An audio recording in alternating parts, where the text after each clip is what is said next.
Yo, what's going on, y'all? This is Marcus Rosa, a.k.a. Mazuma TV, back at y'all with some more boxing talk, man. I hope everybody's having a blessed, beautiful, positive, productive night. I hope you had a great day overall, man. I'm back at y'all with some more boxing talk. We're going to be speaking about Virgil Ortiz finally speaking out since the whole lawsuit that happened with Golden Boy Promotions. We're going to talk about Lamont Roach versus William Zepeda being official for the WBC title. And Xander, Zayas, and Josh Kelly having a heated exchange in the lead up to their possible fight. But before we get into that, if y'all could please hit the like button on the way in, that'd be very much appreciated. We on the road to 4K. We well into the 3,300 mark. Probably hit that 3,400 mark tonight. Shout out to the nation and the mob for making this possible. I see we got a couple comments in the building already. My boy Tricks with the first comment of the day. What's going on, brother? How we feeling? He said, yo, what's going on, man? How we feeling? Let me know how we feeling before we get started tonight, man. I'm seeing the notifications done got sent out. Salute to the nation. Salute to the mob. Let's get them likes in as soon as y'all come in. Let's get the algorithm on the up so the people know that Mazuma TV is live. My boy Lorenzo and the motherfucking Benzo showing love from all the way out Tokyo. What's going on, brother? How are we? It's always good to see y'all. You know what I'm saying? I took a little nap or whatever. Y'all can see it on my face, but I'm feeling all right. I'm feeling cool. You know what I'm saying? My son had a little cold. Last night, and I think I'm starting to feel the effects of that shit, man. So we're going to do what we could do or what we have. You feel what I'm saying? A little bit, feeling a little under the weather. Hopefully that's just something that I feel temporarily. Hopefully I'll feel a lot better. You know what? I'm gonna try to beat this motherfucking cold to the punch. We're going to go ahead and get that 9 quill together. We're going to be rocked tonight. You feel what I'm saying? Agent 86, what up? What's going on? Some crazy shit going on in the boxing world, huh? Getting a lot of unexpected news and a lot of unfortunate situations. You know what I'm saying? We've had some good fights to start off 2026, but there's also been some downs. You feel what I'm saying? So, yeah, we definitely going to speak about this. Master G619. I think he's showing love from out San Diego. You know what I'm saying? Shout out to the boy Master G coming through, showing love as always. You know what I mean? Shout out to Cali. Shout out to that motherfucking West Coast love. You know what I mean? Agent 86 said, yeah, a lot to talk about. Yeah, we about to get into it. I'm gonna let a few more people come in here before we start cooking, man. Just let me know how y'all feeling in the meantime. You feel me? Got some good things going on too, man. I got some things in the works that I hope you guys will I done sent out a few messages. I'm going to reach out to Bruce Karen to see when we could get an interview. You know what I'm saying? I haven't reached out to him since he won his world title. You know what I mean? So, I was letting him settle down a little bit. You feel me? I'm going to reach out sometime this weekend. Or probably tomorrow, to be honest with you, see what's going on with him, see when he has some type of availability. Definitely looking to bring Greg Hackett back on. You know what I mean? I ain't forget about that. And at the studio, oh, man, if I'm able to get this done, man, this will be absolutely phenomenal. So I'm crossing my fingers and hoping that I get it done. You know what I'm saying? I hope you guys like it. That's all I'm saying. But anyways, my boy Chris Maldonado, my high school brother, what's going on, man? What's up? Oh, wow, you say you Agent 86, been good, brother, can't complain. Feel me? Yeah. I fuck with it, bro. That's what's up. As long as we on the positive, as long as we keep on keeping on, that's all that matters. You heard? Absolutely. So let's go ahead and speak about this because I've been waiting to hear from Virgil Ortiz. Hold on. Young T USA says Mazuma Boots needs new management and a new promoter. I think Boots got a good case to get out of his contract with Matchroom. I don't know, man. I don't know if I would jump the gun that quick. At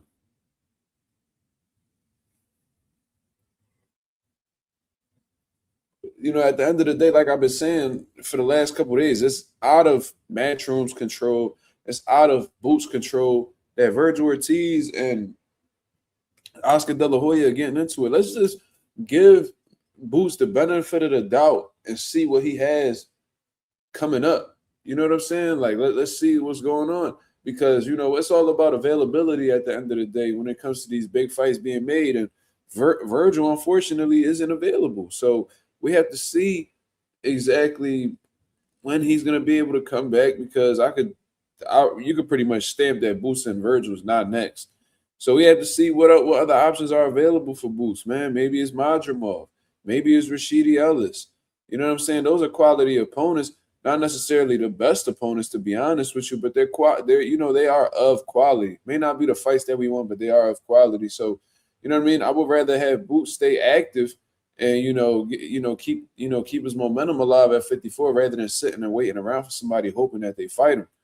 You know what I'm saying? So I wouldn't just throw the whole management and the whole promotional company out the window. You know what I'm saying? Well, Eddie Hearn actually did his job. Well, anyways, we're going to talk about it. Forever Runway Fashion Line with the $2 super chat. What's going on, brother? Shout out to you for constantly supporting the channel. He said, I'm so ready for April and May fights. Yeah, me too, man. It's definitely going to be lit. That's a fact. My boy Slime in the building. What up, bro?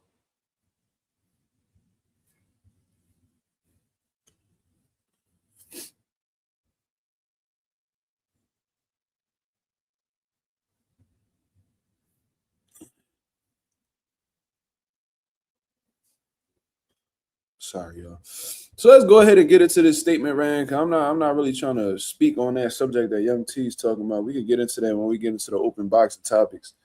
But I wanted to get into what Virgil Ortiz had to say on Twitter, because to be honest with you, man, I've been waiting to hear from Virgil, man. I feel like he actually isn't vocal enough. I think he just be too lax with things that be going on around him. I think he should be, more active, have more of a say so. You know what I'm saying? And maybe he's doing that behind the scenes, but he just been, incognito. You feel what I'm saying?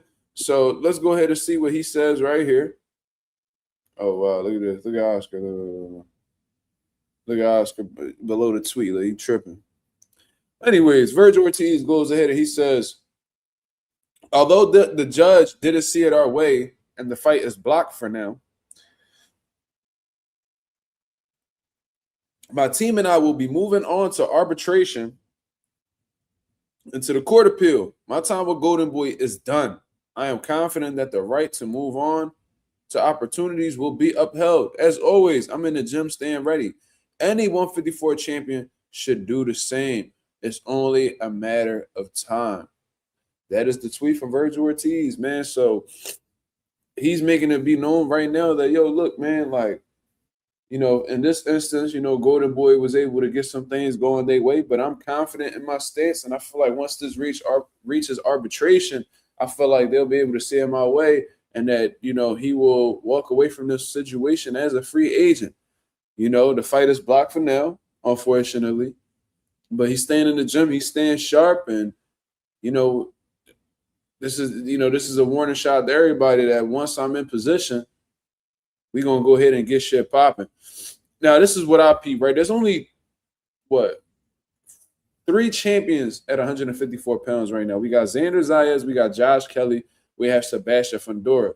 Virgil Ortiz is WBC interim champion. I don't know if you really want to consider Jerron Ennis a champion, but he has a WBA interim belt. Interim belts won't really count them. So for the sake of, being technical, we're going to go ahead and say 3 champions. Now, I did find it quite interesting that he ended this tweet by saying any 154 champion, when this whole time you were trying to lock in a fight with somebody who's not yet a champion in the division. So I don't know if this is like him completely moving off from the Jerron Ennis situation and coming back and solely focusing on champions. I don't know. But regardless, man, I definitely feel bad for Virgil Ortiz. He was on the cusp of getting a great fight for the sport of boxing. And I'm not going to sit here and make any accusations that he dug and, his team dug. From what I understand, they were, aggressively pursuing this fight with Jerron Ennis. It just so happened that, it was on bad timing in terms of him, having a dilemma with his promoter, and his promoter refusing to have Virgil do any type of business without, his involvement. So it is what it is. It's good to at least hear Virgil from this opportunity. From this perspective, like to finally hear from Virgil, and he's letting it be known he done with Golden Boy. So there goes another fighter under the Golden Boy promotional stable that wants nothing to do with Oscar De La Hoya. Mind you, Jaime Munguia left Golden Boy Promotions. Canelo Alvarez left Golden Boy Promotions. I'm sure there's some more off the top of the dome, but Ryan Garcia has been trying to leave Golden Boy Promotions for I don't know how long. Publicly expressing his he's vocally spoke on him being unsatisfied with what's going on with Golden Boy. Went as far as to disrespect Oscar De La Hoya through text message, multiple times. You know what I'm saying? Like they done had beef publicly in a few different instances. So it just seems like Oscar De La Hoya always seems to have some type of issues with his fighters, especially when they get to a certain level. So I don't think this is a coincidence at all. I just think that Oscar, like a lot of these other promoters, are good, in the beginning of things, and in the process of building the fighter. But once the fighter actually becomes somebody and becomes somebody of value in the sport of boxing, the promoter is still trying to penny pinch with them and try to make them believe that they're not worth what they believe they are, and they just want to keep them hungry. Like Canelo said that Oscar De La Hoya said that he likes to keep, he likes to give his fighters crumbs so they can stay hungry. And as long as they stay hungry, they'll, continue to fight for him. You see what I'm saying? So that's the mentality that Oscar De La Hoya has. And, it's starting to show, these fighters, especially when they get to a certain level, are, noticing that, and they're criticizing them publicly. And it's not a good look if a fighter that you have, down in ink, down in contract, is publicly airing you out and letting you know how greedy you are, how bad of a promoter you are, that their treatment, isn't looked at as fair over there at Golden Boy. It's definitely not a good look, but, I guess we'll see how this all turns out, man. You know what I mean? But let's go ahead and see. Young T, what are you talking about, bro?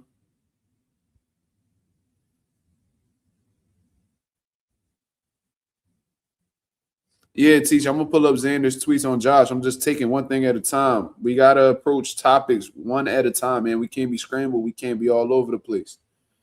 But Young T said, come on, Mazuma TV, you smarter than this, big dog. I understand you're trying to give Virgil the benefit of the doubt, but I can see through it all. See through all of what? What is it that we're seeing through?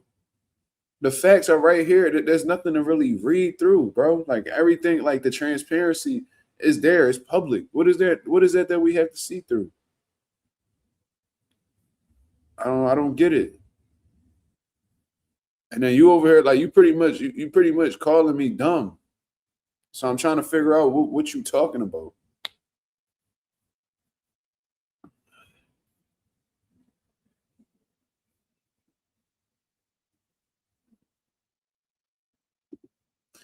Tab said that's cap. All of this is a duck. They did all this to duck Boots. I called this as soon as it happened. They did this to wait Boots out. We're not letting them get away with ducking. Stop it. Bro, so do you think that motherfuckers will want to spend, I don't know, possibly 5, 6 figures on a fucking lawsuit to avoid a man? Like I don't understand this, bro. I don't think that this is a gimmick. I think that they actually are going through something right now. I don't think that they will get the courts involved, have legal documentation, have lawyers involved, paying these lawyers an extreme amount of money just to avoid Boots. They both have a disagreement. One feels like that Virgil is still their fighter. Virgil feels like he's a free agent.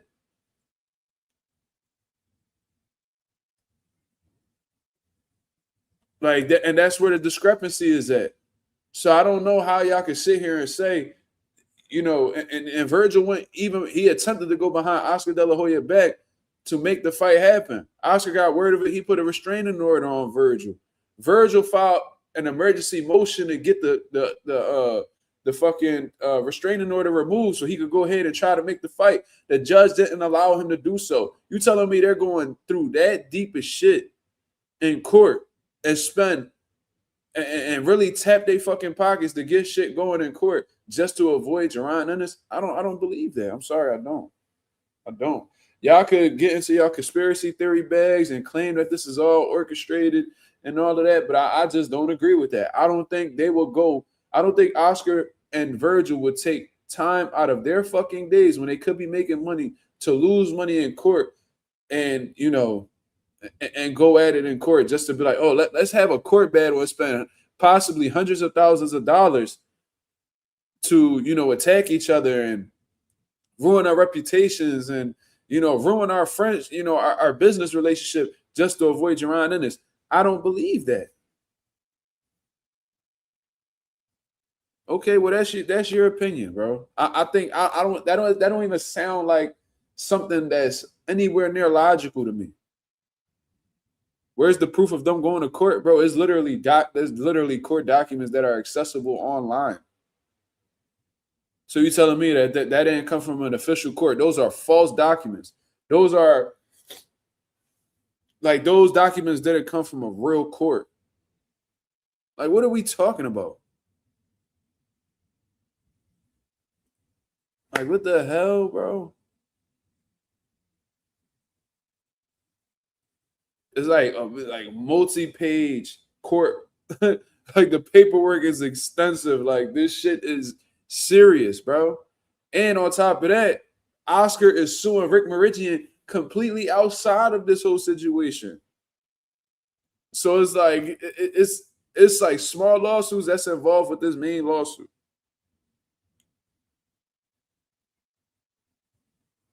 Okay, yeah. I mean, listen, y'all feel how y'all feel. It is what it is. Do I think that they was optimistic in facing Boots initially? No, I don't think they were. And we criticized them on here for that. That's what I don't understand. Y'all making it seem like I'm defending Virgil when y'all know I fuck with Jaron Ennis. I'm looking at his fucking signature right here on my boxing glove. Jaron Ennis always been my guy since we was fucking teenagers. So it's like, we not even about to be playing that and go, oh man, you giving Virgil the benefit of the doubt. Fuck Virgil. When it come to Boots, fuck Virgil. And that's how I give it up. You feel what I'm saying? But I'm not about to sit here and go as far as to say that this lawsuit is fake and all of this other shit and this, you know, this is all put together just to avoid Boots. I don't believe that. I think they have a genuine disagreement and they're going to court as a result of that.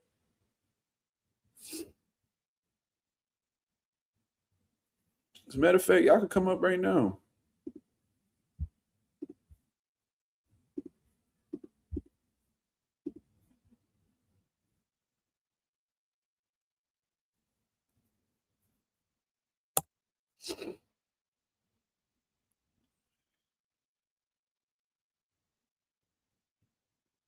Boxer spar, you entitled to that, brother. If you rock with Virgil, you rock with Virgil.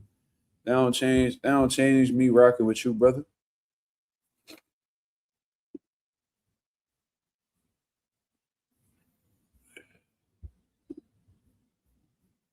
The link is right there, man.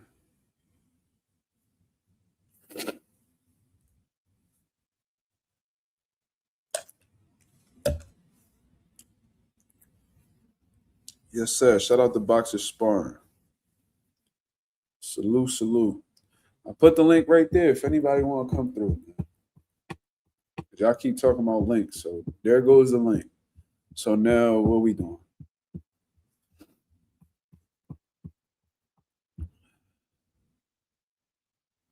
No, Teach, it's not nothing personal when I say that. When I say fuck Virgil, I'm not literally saying like, oh, fuck Virgil. What I'm saying is I'm rocking with Boots.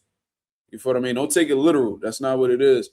I fuck with Virgil for even, you know, attempting to make the fight. But yeah. What's going going on, brother?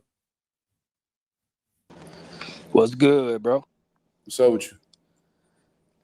Hey, this clearly ducking going on, man. When we go back to the beginning, when it all started, from the moment they got in the ring together, ever since they get out the ring together, they've been doing everything to avoid the fight. This is a fact. He went back on what he said, talking about he wanted to fight Earl. Then we listened to his father. His father in interviews talking about what has he done? Why would we fight Boots? This after he called him out. And then he sued Oscar. And why did he sue Oscar? Because he claimed that he didn't give him the 3 options that he's supposed to have when he want to choose the fight. That's the whole point he sued him. Because they claim Oscar was trying to make him fight Boots, right? And he said, nah, in the lawsuit, when you look at it, he said, I'm supposed to have at least 3 options on the table when I get a fight. That's a fact. You can't get around it. So why you need 3 options if they got a fight on the table for you that you willing to take? What you need 2 other options for? You got to fight. You called them out. Y'all did the face off. If a contract says a minimum is 3 options, you have to follow the contract, regardless of, whether he's going straight at Boots or not. Man, 3 options need to be available and that's just how it goes. So man, that's ducking though. That's ducking. If you got to fight, you don't need 3 options. It's following a contract, bro. Man, the contract says that you have to follow it to the T. If you go against the contract, you can be in breach of the contract. And as a result of that, you could walk away as a free agent if you're moving miscalculated. But you definitely provided some facts. You know what I'm saying? Hold on. And y'all try to put me on the defense with Virgil. I don't give a fuck about Virgil. I want to make that very clear. What I'm telling you is, I don't know, and everything you said was factual. The whole Earl Spence shit, we criticize him for that on here. His dad talking that bullshit, we criticize him for that on here. We criticize every time Rick Meridian, if y'all want to make a fight with Virgil, we need 10 figures. All this shit, yeah. I remember all of that. I was there every step of the way. And they was definitely talking like ducks. That's a fact. But are we going to sit here and act like they weren't entertaining the fight after the fact? No, they weren't. Because why would you need all these things in place if you entertain? Bro, they had to fight. All they needed to. They said they started negotiations on the fight. So how you start? Why you start negotiations? But then you claim. Then why are you negotiating? What? If you are not interested in the fight, why even go through the process of negotiating? But hold on. If they started negotiations, then have Virgil out here talking about that he ain't had 3 options on the table. If they started, that's what I'm saying. They talking about both sides of their mouth. Contract says, bro, you have to follow the contract. But how you negotiating a fight if you're not following the contract? That's my point. So they talking out of both sides. No, because if a contract says before you lock in the fight, we need 3 options available. The promoter knows that because they're the ones who fucking put the contract together with the lawyers. You have to provide at least 3 options. So even if the definitive answer is Jerron Ennis, if the answer is A, we still need B and C. No, you gotta have all that in place. Says. You can't go. But you gotta have all that in place before you start negotiating a fight with anybody. So how they negotiating a fight if they didn't even have that in place? That's what I'm saying. They would have needed to have the 3 options before they even start negotiating a fight with Boots Ennis. That's my point. So how you negotiating a fight and you claiming that you're supposed to have 3 options? You need those 3 options first, then you get to pick from the pool of the options that you have. That's the whole point of having 3 options. So he basically said he needed the chance to choose who he wanted to fight. Yeah. That's all he's saying. And he's saying, I don't want to fight Boots. I want to choose the guy I fight.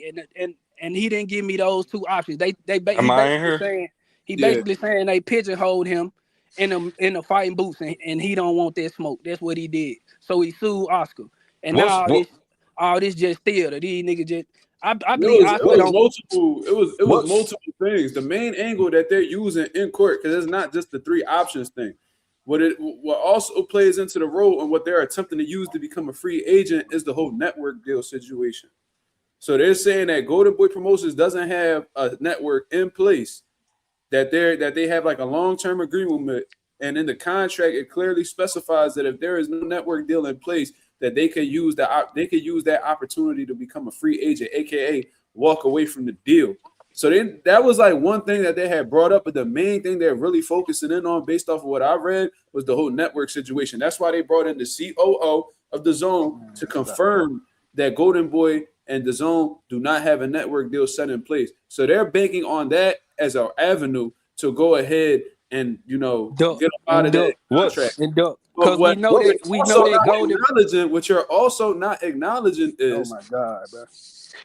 What's up, What's broke name? Right? What's broke name on here? What's broke name on here? Come on, man. No, like he over here. Oh my God, like bro. If what's broke? What's broke name on here? Be on here. Like it's simple. I ain't gonna lie, bro. Speaking the gospel, it was the 3 options thing. If you want to fight Boots next, then why don't you even give a fuck about them giving you multiple options if that's what you know you want to do? So check this out, right? Rick Meridian and Oscar was having a dilemma, right? Yeah, we were having issues, right? So allegedly. I don't think it's alleged at this point. Oscar is literally suing Rick Meridian outside of this whole shit for millions of dollars. I don't think you do that with people that you like. So they definitely don't like each other, right? So check this out. If Rick Meridian feels like this promoter is going against the grain and not doing what is in accordance to the deal, you're going to look for any reason up out of that motherfucking deal. Right? Yeah, because you don't want to fight Boots. Yeah, because you don't want to fight Boots. And I don't know why y'all trying to have me on the defense with Virgil, because that's not what it is. But what I'm telling you is, I don't take it that way. I don't take it that way. I know the whole thing is that I'm trying to say is, I don't think that they will be spending hundreds of, because I don't know if you ever been in court. I don't know if you ever had to hire a lawyer or none of that shit. That shit is expensive, bro. And these motherfuckers is in the game to make money, not lose money. So you really think that they're gonna go ahead and go through all these court proceedings and file all these motions? Because every time a lawyer has to do that type of shit, that shit comes with a price. That shit's not free. So you think that they're gonna be spending all this time, spending all this money, and because y'all making it seem like there's nothing, like they're literally not beefing, that they're doing this whole shit just to get away from Jerron Ennis. What I'm telling you is, do you think that they're going to be spending hundreds of thousands of dollars, heavy 6 figures, to just avoid Jerron Ennis overall? Mazuma, are those court documents really linked to like an official website where you can go and type in the docket number and all that? I had the little sis Marissa literally gave us the link to a fucking government website where the documentation is available for us to read, and it's a shit ton of pages. Yeah, that do sound crazy, bro. But I'm just going. We can both be wrong. I ain't gonna lie. Well, bro, we don't know. We don't know. We just speaking for the sake of speaking. It's just boxing talk. What bro was saying, that's exactly how I was looking at it. I'm like, man, this shit orchestrated. It's a publicity stunt. I could be wrong. And like you said, like, why would they go through? I gotta take that into consideration too. What you saying? Like, why would they? That this shit just crazy to me, bro. It's just crazy. And then Virgil's fucking comments, like, okay, if you feel like you're getting free from Golden Boy and you can do whatever you want, then why are you telling the champions to stay free? If you can get away from Golden Boy, then you can do whatever you want. Go fight Boots. Why didn't you say, I'm trying to get away from Golden Boy and I see Boots afterwards? Yeah, that's exactly, and I pointed that out in that tweet that he just put out here. So if you go ahead and hold on, how can I fucking bring this tweet up? If y'all look at this tweet right here, look at how the way he ended this tweet. He said any 54 champion should do the same in terms of him staying ready in the gym. It's only a matter of time. There's only 3 champions in the division, right? Boots an IBO champion. They ain't counting that shit. So he ain't talking about Boots. And I was like, Boots technically has a title, but we don't count that shit. We don't count that interim title. You feel what I'm saying? So I don't know if he was including Boots because, it is what it is. He's an interim champion too. I don't know how he looks at it. He may look at interim champions as champions. I don't know because I had this motherfucker Rolly Romero tell me that he was a champion when he had a WBA regular at lightweight. So I don't know. I guess it just depends on who you're talking to. But it is what it is. That 3 option shit. Yeah, that's sus. But That's suspect in a motherfucker, man. it is. But a contract is a contract at the end of the day. And It if you are, is. It and I is. didn't It hear, is for I sure. didn't hear Virgil come out and complain about this. This is an angle that the lawyer took to try to justify why they are free agents. So they're looking for the main objective for this lawyer that's But representing Virgil got Virgil to come Ortiz. to him, right? Virgil Huh? had to agree, right? Virgil had to come to him or agree, right? What you mean? Come to who? Come to the lawyer and agree about this three option issue. This is what I'm saying, right? They having a dilemma. Virgil, he just said it in his tweet. He wants to get the fuck out of Golden Boy Promotions, right? So they sit there with the lawyer and they brainstorm on how the fuck they could get out of this deal. What did Oscar Yes. do in this contract? So they're gonna be super technical with the shit. Even if he don't give a fuck about the three opponent selection, they're gonna use that as an angle to justify why they feel like they should be free agents. Because Because how of the can network. yeah, right. And the So zone putting the pressure on them saying either make this fight or we done. I feel like Oscar don't want to make the fight, but I feel like he want to make it just to extend his relationship with his own. And I feel like Virgil and his team looking at it like, oh, you out of the network? Okay, we can get the fuck up out of this and we ain't gotta fight Boots. I think it's Virgil too, bro. I think it's I all mean, of them, bro. like listen, like you said, we could both be wrong, right? But when I'm looking Mm-hmm. at I've been in court, I've dealt with shit like this, and hold on, I've been in court, I've dealt with this type shit before, and what you do is you got to formulate a game plan. If your main objective is to get out of this situation, you got to find every angle necessary to try to succeed in court. So you got to these judges need to know why you feel like it's justifiable to become a free agent. So they could be like, they could sit back and be like, oh, well, they only offered Jerron Ennis. Oh, the contract says, you only need three options. I mean, minimum of three options. So they only Yeah. offer Boost, so they're in breach of contract because of that. They probably didn't give a fuck about it. We don't know, but they probably didn't give a fuck about the three options. But because they only offer one in that particular moment, oh, you're in breach of contract. But When, why? But why, Mazuma? Why would they take that approach if he really want to fight Boots? Why does it matter about the options if that's who you want to fight because the next? main objective is to get out of the deal.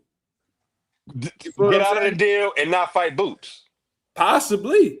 I won't know until the motherfucker become a free agent.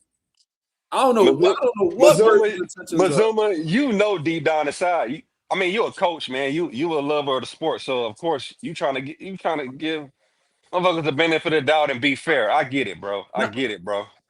it's not me necessarily giving them the benefit of the doubt. It's me not definitively knowing.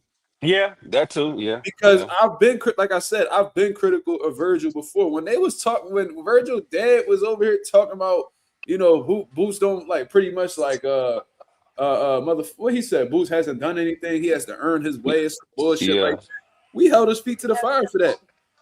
When Oscar De La Hoya was talking about Virgil holds all the cards, what the fuck is Oscar talking about? Like, who the fuck is Virgil?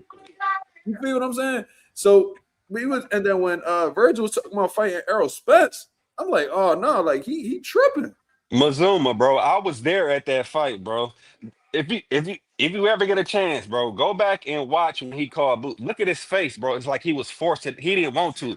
You Yeah, notice he how was like, man, come here, man, come here, man. he tried to portray it like Boots was sitting down in his chair and he called him out. No, Boots was standing right there and he was feeling pressure. Just go back and just look at his demeanor when he like, oh, Bro, come you on, know Boots. what? Like he didn't want to do it. Yo, let me tell you this, Terrence. You I know was why there, I don't bro. even got you know why I ain't even got to do that? Because Boots even spoke about it. He said, bro, they had trouble. He said they had trouble getting into the arena. They I said was there, bro. that's what he said. He said when he flew out there, because he flew out there last minute just to pull up on Virgil. He said that they was giving him trouble getting into the arena, that they was giving him trouble getting into the ring, like all types of shit. He said that they was like everything was an issue, like they didn't want him there. And Oscar even said, oh, I heard Boots is coming. Oh, don't come. Like, don't come here. Because Yeah. once he tried to spin it, he was like, because if you see Virgil, Bro. you're gonna get scared. And I was like, man, get the Bro, fuck out of here, I Oscar. was in the arena. I was in the arena causing hell, bro. I was in there antagonizing every Hispanic fan in there. I could barely even watch the fight, bro. Like I was in there trolling my bro. A motherfucking Hispanic dude gave me $50. We outside of the Dickies Arena discussing this shit, talking about it.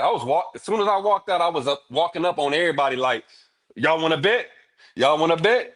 Boots versus Virgil. They was looking like, man, nah. But I went outside. Man, it was a Hispanic dude gave me. I thought it was a fake 50. He gave me 50. We talking. We just talking. He just randomly gave me $50, bro. I was there. I seen the energy, bro. Virgil don't want it either, bro. Trust me. I like Virgil. He a good fighter, bro. But he don't want it either, bro. He don't want it. Very well be right. But this is what kind of made me feel like there may be some optimism in facing Boots, right? Because when I was reading, I'm gonna tell you why, right? Because this is what was put out there. Okay, Tap. Oh yeah, Tap. I don't know if you can log in through another device or whatever, but it like his phone tweaking a little bit. We keep leaving and coming back. So there was a rumor, but no, this wasn't a rumor. This was actually like a thing going on. Virgil was looking to leave his deal with Oscar to sign a 3-fight deal with Matchroom. And apparently with Matchroom, he was guaranteed, I forgot how much it was. But it was definitely 7 figures. And one of the 3 fights included Jaron Ennis. And he was on the cusp of signing that deal until Oscar De La Hoya went ahead and he put that restraining order. And he wasn't able to do, any type of negotiations. Or This was recent or this after the Lubin fight. So look, okay. Yeah, so they were saying I had a dude tell me something like that yesterday. I'm like, bro, I ain't hear that shit. I ain't know nothing about that. Let me go ahead and try to pull that up then. I'll pull it up for you and I'll put it right on the screen. But Virgil was literally like about to sign a 3-fight deal with Matchroom. And right when Oscar De La Hoya got word that they was doing some shit behind the scenes, They should have known that. They should have known he was gonna find out. I don't know what the fuck they thought. Let me see. Virgil Ortiz. I ain't see that on the headlines. I ain't know that. I heard somebody say that to me yesterday. I'm sitting here arguing, debating with a motherfucker. He said something about Eddie trying to sign Virgil or some shit. I'm like, what are you talking about? Let me go ahead and find this. But even if Eddie did sign him, I don't see him matching him up with Boots for the first fight. I don't see him doing that. Probably not. They probably, that's true. Third fight, maybe. He gonna try to milk that. Damn, where the hell is it? I was just reading that shit. Let me see. Let me see if I can find it on Google.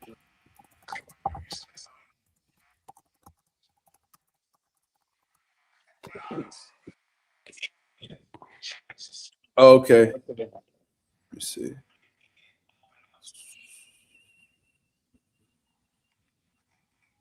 So according to Boxing Social, I found it. I don't even know who that is. I might have to check them out. Boxing Social is like a big boxing media outlet. But Come out. Okay, so Chris Mannix reported on it. So Okay. let me go ahead and pull this shit up. Shout out to Chris Mannix. So let me go ahead and turn this down. So this is the only thing that makes me feel like they had some sort of optimism or interest in facing Boots. Because if they didn't put that temporary restraining order on Virgil, then he most likely would have signed this right here. So we can read this whole thing. Says the filing says Ortiz was offered a 3-fight deal with Matchroom, which included an April 18th date against Ennis that guaranteed Ortiz $12 million and could have been worth $20 million. So I guess he could have gotten an additional 8 off the back end if the pay-per-view numbers was all right. Ortiz was also offered a deal by another promoter that would have guaranteed him $16 million plus upside based on ticket and pay-per-view sales of the bouts. Probably Zuffa. Most likely. That's what I'm thinking. They the only ones who will really be, Now, of if that's official, then okay. I got some thinking to do. Maybe he is willing to fight Boots if he was really trying to sign with Matchroom. Maybe bro. Maybe. Yeah, 12 million plus extras. You talking about possibly 20 M's. That's serious money, man. For the 3 fights or 1 fight? It was a 3-fight deal, but the Jaron Ennis one in itself he could have made, according to this, it says, oh, wait. So I guess, between the 3 fights, he could have made between 12 to 20 million. Oh, okay. So 3 fights. So I guess that's 4 million a fight. But with upside, you could walk away with 20. So I'm thinking they probably gonna give him like 2. I don't know when they will place the Jerron Ennis fight, but if it's April 18th, that most likely will be the first fight on the deal. Like if he would have signed that shit in March and the fight was April 18th, I don't think that's Boots. I don't think that's Boots. The first fight will be Boots because they saying April 18th would have been the showdown against Ennis. So if he would have made 12, he probably would have made 4 with a little bit of upside. Then they probably would have had him fight somebody else. You know what I'm saying? Probably. Well, I don't even know who Matchroom got at 54 and all that. But regardless, that looked like that's what Virgil was looking to sign. Let me see. The legal filing Ortiz, Rick Merger was Brennan. I just don't see him signing for a 3-fight deal and Boots being your first opponent. Because I feel like Matchroom and Eddie got so much confidence in Boots and beating him. I just don't see that. I just don't see Boots being that first option. They gonna sign Virgil to try to get as much out of him before he fights Boots, bro. What? What did he say? Boxer said, if Eddie signs Virgil, he'll line him up with a killer like Gustavo Lima. Who the hell is that? He trying to be funny. He gotta be. He gotta try to be funny. 93 Octane said rematch Boots, possibly. But I don't know. Fighting a motherfucker like Boots take time off your career, man. I don't know. I don't know if you want to do that. Agent 86 said they wanted 10 million to begin. Yeah, definitely. That's what they was talking about. He was like, and that's why we was criticizing Rick, because I'm like, nigga, you want 8 figures to fight Boots? Like, you crazy. You out your rabbit ass mind. But I guess, Eddie Hearn sent them a deal that they was entertaining, and we'll give you 8 figures, but we can probably spread it out between 3 fights. I mean, to potentially make 20 M's in 3 fights, that's a good amount of money. That's damn near, that's 6 million and some change a fight. Let's see. 93 Octane said fight number 1 and 2 will be Boots and Apostle. I guess a rematch. Then third, random. Yeah. Oh no. That 3-fight deal would have been interesting though, in terms of like who the opponent selection would have been. I know you got like Josh Kelly, but I don't know.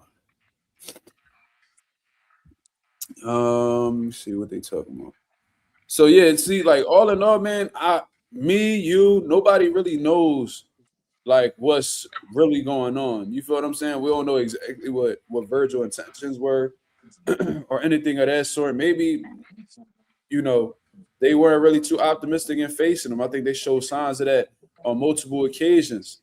Brother. Yeah, You don't think, bro. They said a lot of iffy shit, man. They said a lot of iffy shit.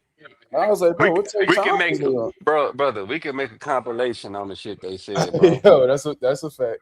That's a fact. But yeah, the boy Tap was getting frustrated, and I'm like, bro, I'm trying to get him to understand, like, if they made, like, if you look at let's say like you in a relationship, right? And you don't want to be with Shorty no more. Yeah. It's probably gonna get to the point where you're gonna be looking for any opportunity to leave Shorty. Yeah. Like, man, like instead, like if you don't just want to go, but you don't want to just like get up and leave, you like, let this bitch give me a reason. I'm up out of here. I think that's a tight time that Virgil and them was on when they seen that Oscar was, and the zone was putting the pressure on Virgil and them. So they like, yo, like we need this fight. So De La Hoya feeling that pressure from the zone. You know what I'm saying? Because they like, yo, like if you don't give us this fight right here, we're not going to extend this deal with you. Yep. And I think he's willing. He's willing to make it just based on that. I don't think he want to make it, but I think he'll sacrifice Virgil just to make That's to it. get a network deal, right? Just Okay, look, just just to extend that network deal. I think he'll do it. I don't think he want to do it for real, but I think he'll do it just on the sake of that. You know. yo, Tap, you good? Yeah, bro. I don't think Tap was frustrated. I think he's just passionate. I think we all passionate, bro. I think we all tired of motherfuckers like blocking and holding boost back, because I think we all see what we see, bro. And we want to see this young brother, excel and improve. Because I've been arguing with niggas and getting into it with niggas and going off on niggas for like 2 years about this dude, bro. Because I know what I see, and I feel like 95% of the criticism that Boots get is unwarranted, bro. And a lot of people don't add context to why this ain't happening, why he ain't fought this person, or why he turned this fight down, and whoop de whoop, and you know what I'm saying? Like, I'm just ready for this nigga to just prove me right, bro. Like, I'm just, and I feel like the boxing need to see this shit, bro. I feel like he the most exciting motherfucker in boxing, bro. And we just want to see this shit. We just tired of niggas talking down and doubting this dude. When we know what we see, bro, we just want to see that dude. We just want to see him go to that next level and shut all these motherfuckers up, bro. I'm tired of niggas talking, bro. I'm Hey, tired I'm of gonna niggas just say this. disrespecting dude, bro. I'm gonna just say this, bro. This how I see it, bro. This just my point of view, bro. So my shit gonna be different than somebody else's. From the onset of when this shit started, bro, all I've been seeing from Virgil's side is duck, duck, duck, duck, goose, nigga. That's all I've been seeing. I'm gonna keep it a buck. So I can't Me then too. turn around. I can't then turn around after everybody on this team. I said from the promoter to Oscar De La Hoya, to his father, Coke, to him, coke, every single, coke. to his coach, every single one of these niggas done said some duck ass shit, bro. So I can't see that and then turn around and be like, oh, but all of a sudden now he want to Boost fight him step to you. when When he Boost got a step to you. hold on, bro. When he got a lawsuit suing the niggas because he said you ain't give me 3 options. When you got an option, you don't need 2 more. I heard you saying it's part of the contract and you gotta honor the contract. That's And true. all That's this. true. But at the same time, bro, if I'm a guy and I want to fight a guy, and the guy that I want to fight Facts. in front of me, and I can negotiate a contract to fight the guy, I don't need 2 other options because the one option that I Facts. actually want is the option that I got. So, but I get what you're saying. He trying to hold true to the contract. That's another way of ducking, I think, in my opinion. and Facts. I definitely understand that perspective, but I think that he used that angle just to try to find a way out of the deal. Because his main objective was free agency. How the fuck can I get out of free agency? Because I need legitimate reasons. So they brought up breach of contract. Okay, Why you now? did a breach of contract. Right. Now that's a different discussion. Now All of a sudden, when he got to fight Boots, now he want to get out the contract. Come Yeah. on. Right. And that's Common sense.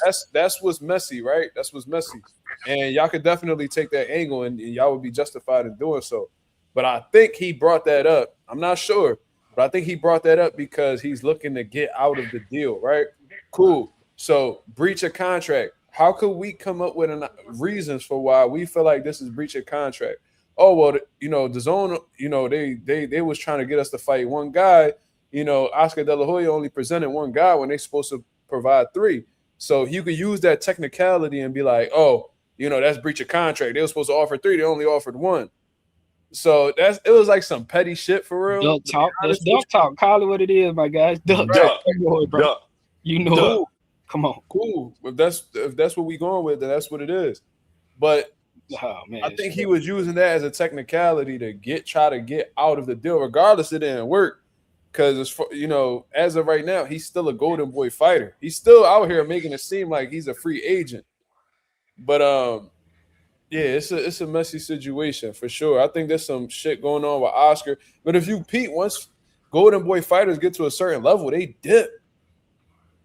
So I think they just be peeping how the way Oscar be moving and be like, yo, like, we ain't really fucking with this shit. Like, man, them niggas be mad that Oscar be trying to make them go and smoke and they don't be wanting to go. The same reason Canelo did it. All these niggas, they be wanting to duck.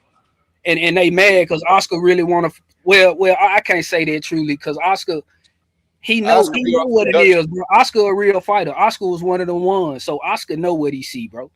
And Oscar know, bro, that a lot of these dudes ain't who they say they is. And he know that if he put him in a ring with a certain person, bro, he gonna get beat the fuck. So you saying why would Oscar sue and spend all this money? Because if Oscar put Virgil Ortiz in a ring with Boots, I think Oscar know that Virgil gonna get the brakes beat off on him. That's my opinion, bro.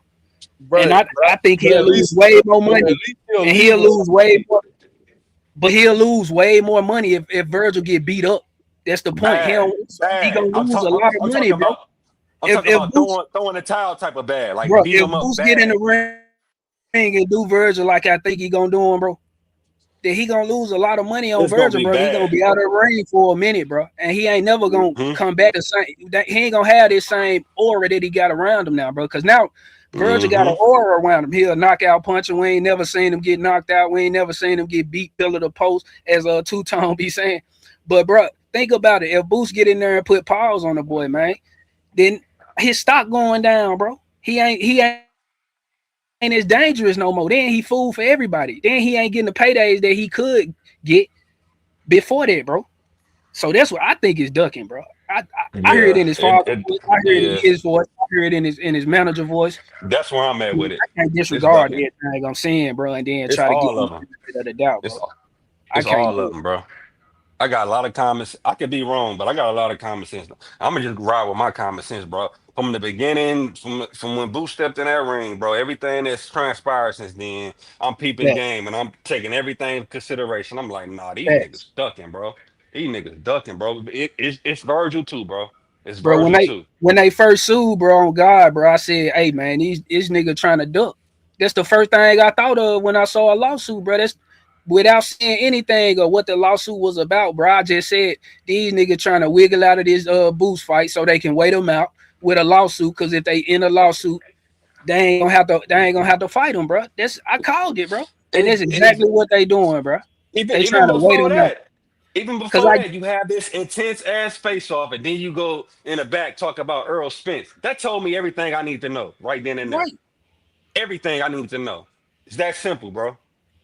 If you really, how the fuck you get? I've never seen no fighter do that. How the fuck you get in the ring and face off with a fighter and then go backstage in your first interview, you talk about another fighter that's been almost off for 3 years and took a brutal beating by Bud Crawford. You talk about him.